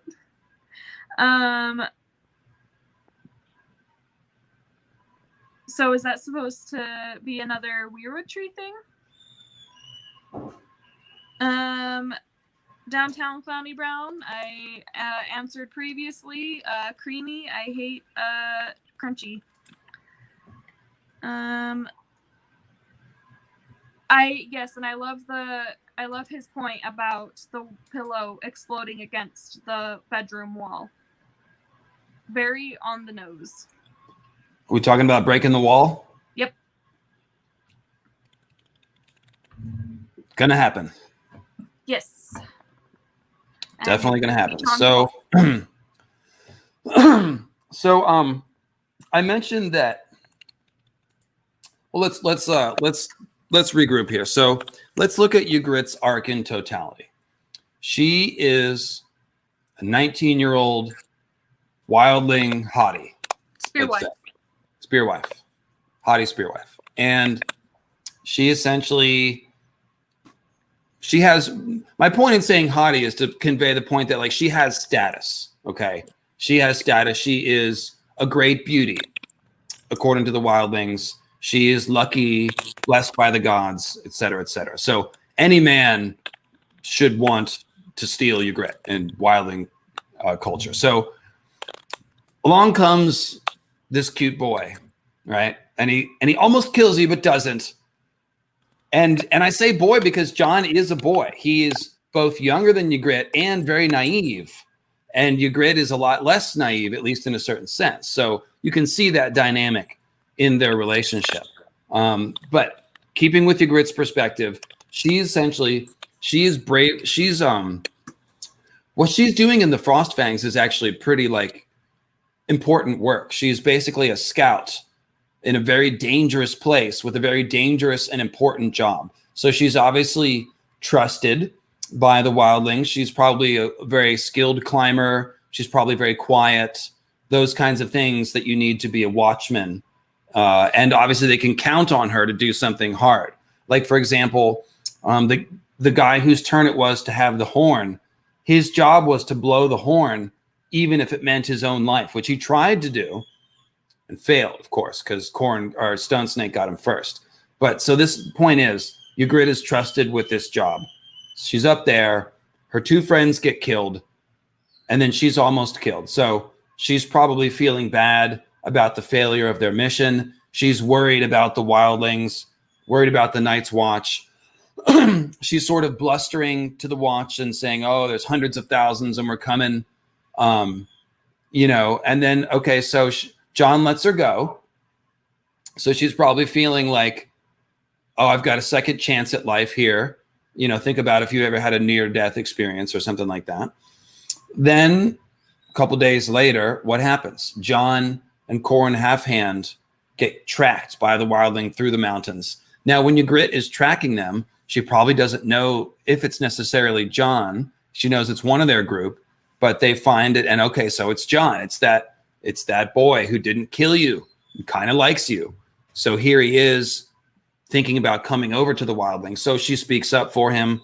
Then she speaks up for him again, when he's attacked by the eagle and they're questioning his loyalty. And she's like, oh yeah, we dance under the sheepskin, so you can't kill him, So this is basically, it's from Ygritte's side, it's a pretty pure love story. Like, she falls in love with Jon, finds him to be interesting because he's the unusual outsider. He's different than all the other wildlings. Some people are always going to be attracted to people like that. The person from another country or somebody you meet that's, far away, the long distance relationship appeal essentially is what's going on. And she's trying to, she obviously is not dumb, right, Elisa? Like, she can tell Jon is conflicted, but she's trying to win him over, right? Oh, you're muted, dear. I've been talking so long. No, you haven't. I didn't want to make noise with my fan because it's fucking hot.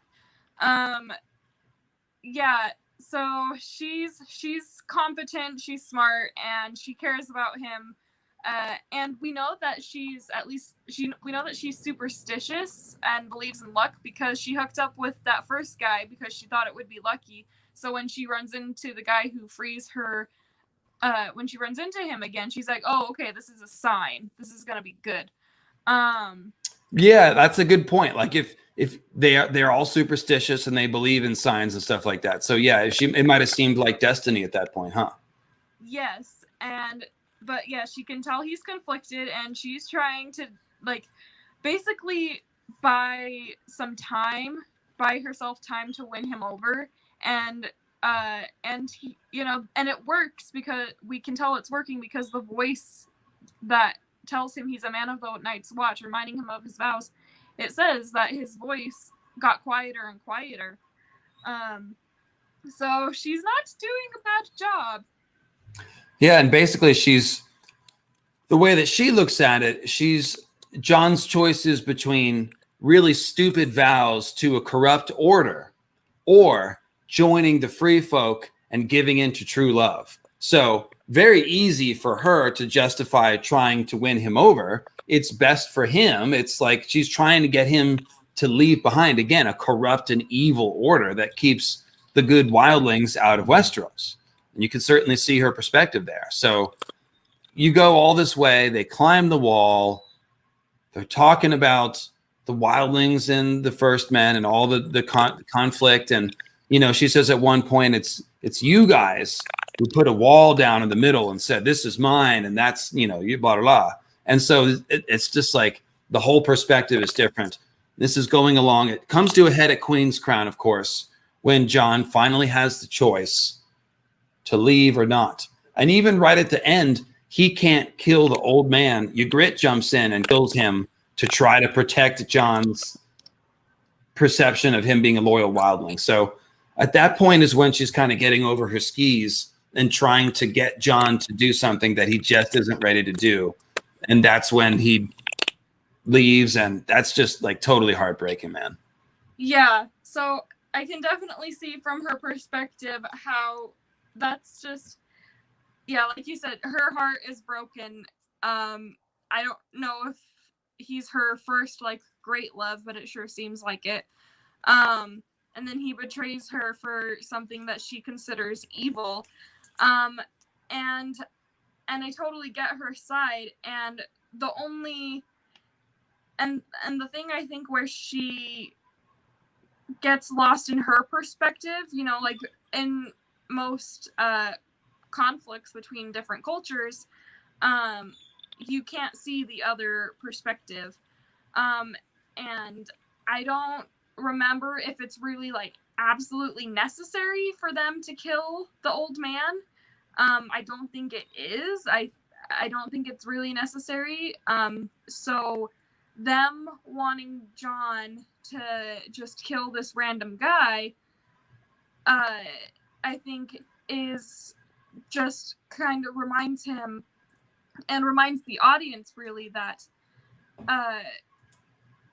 they don't value innocent lives as much as Jon tries to, because this old man, he didn't do anything. And so when Ygritte like jumps at it and like kills him for Jon, it makes me think, oh yeah, there is a reason why. I mean, it's still not fair, and they definitely, like, you know, and the wildling should be let through the wall.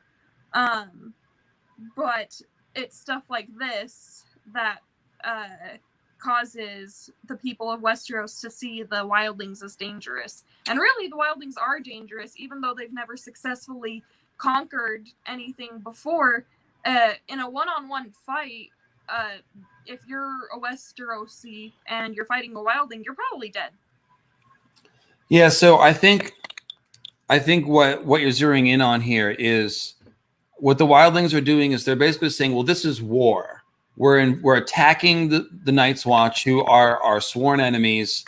So killing this old man in this village is part of the war.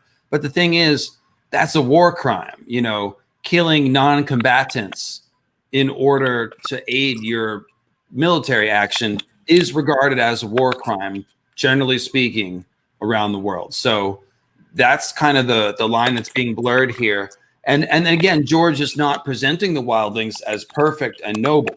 And that's kind of the point. Like, they're asking Jon to commit murder, and he chooses not to, which is a fine choice to make, to not murder somebody. But it's, you know, you can see George, again, loves to put his characters in the torture chamber and conflict their hearts as much as possible. And so you see Jon have to make this gut-wrenching choice, and he does, and leaves Ygritte, and you feel for Ygritte, really. I mean, right? Like, just put yourself in her shoes the moment that Jon turns the horse and runs, and she's just got to be crushed. Just crushed. Oh, yeah. If I'm on top of a dragon in that moment, I might commit some war crimes. Yeah. Well said. Well said. So I'm hot. I need to turn my fan on.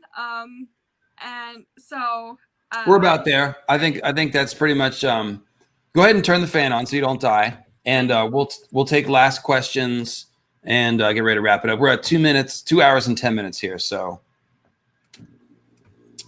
final questions and comments about Ygritte. Now is your time. Brooke sent in a PayPal. I'd like to request more live streams with Elisa. I will oblige as much as I can with my schedule. I have 2 jobs now. Working hard. Yep. Now that you're out of college, you got 2 jobs. I've had 2 jobs since 2016. I was doing Target just by itself for a month. But then I just got hired at David's Bridal, so now I'm doing both. Nice. There we go. So cool. Yeah, well, like I said, Alisa Patience is the name of the YouTube channel. Make sure you go and subscribe and watch her videos. They are quite good. And of course, it's very complimentary to the kind of stuff that we look at here as far as looking for folkloric influences in A Song of Ice and Fire. So I have learned something from all of your videos, Elisa. So thanks. And I guess that's your 3rd job, huh? Yeah. Yeah, and that's why I'm doing such a bad job. That's why I haven't put out a video in almost 2 months now. And my best friend's getting married, so this month is just chaos. But I really want to put out a video because it's really fun and I really like doing it. Unfortunately, but it doesn't pay the bills. But I really appreciate everyone enjoying my thoughts and me being on the stream. I always love talking to everybody and you guys. And yeah, and thank you. And thanks for giving me an opportunity to work on my accents. Cool. Yeah, no, it was good. It was a real treat. Definitely better than me reading all the Ygritte lines. 100%. 1,000%. So thank you very much. Thank you very much. And yeah, okay, so I think that will do it here. Yep. Okay. Thanks, everybody. All right, and yeah, I will see you again probably next Sunday. I'm not sure what it'll be, but I'll have something coming for you. So make sure you subscribe. And yeah, happy Pride, everyone. Happy Pride, indeed. And there's Lauren sneaking in at the end. Does Planetos have an explicit code for war crimes? Did she technically commit one in this reality? Not saying it was. I mean. No, I'm using that as a modern term so that to help sort of contextualize what we're doing. But the point is, Jon thought it was wrong. You know, he didn't look at this old man and see a foe on a battlefield. He saw an old man. And so to him, it was a crime that he couldn't commit. I think that's the important thing. So, okay. All right, guys. Have a good day. Happy Sunday.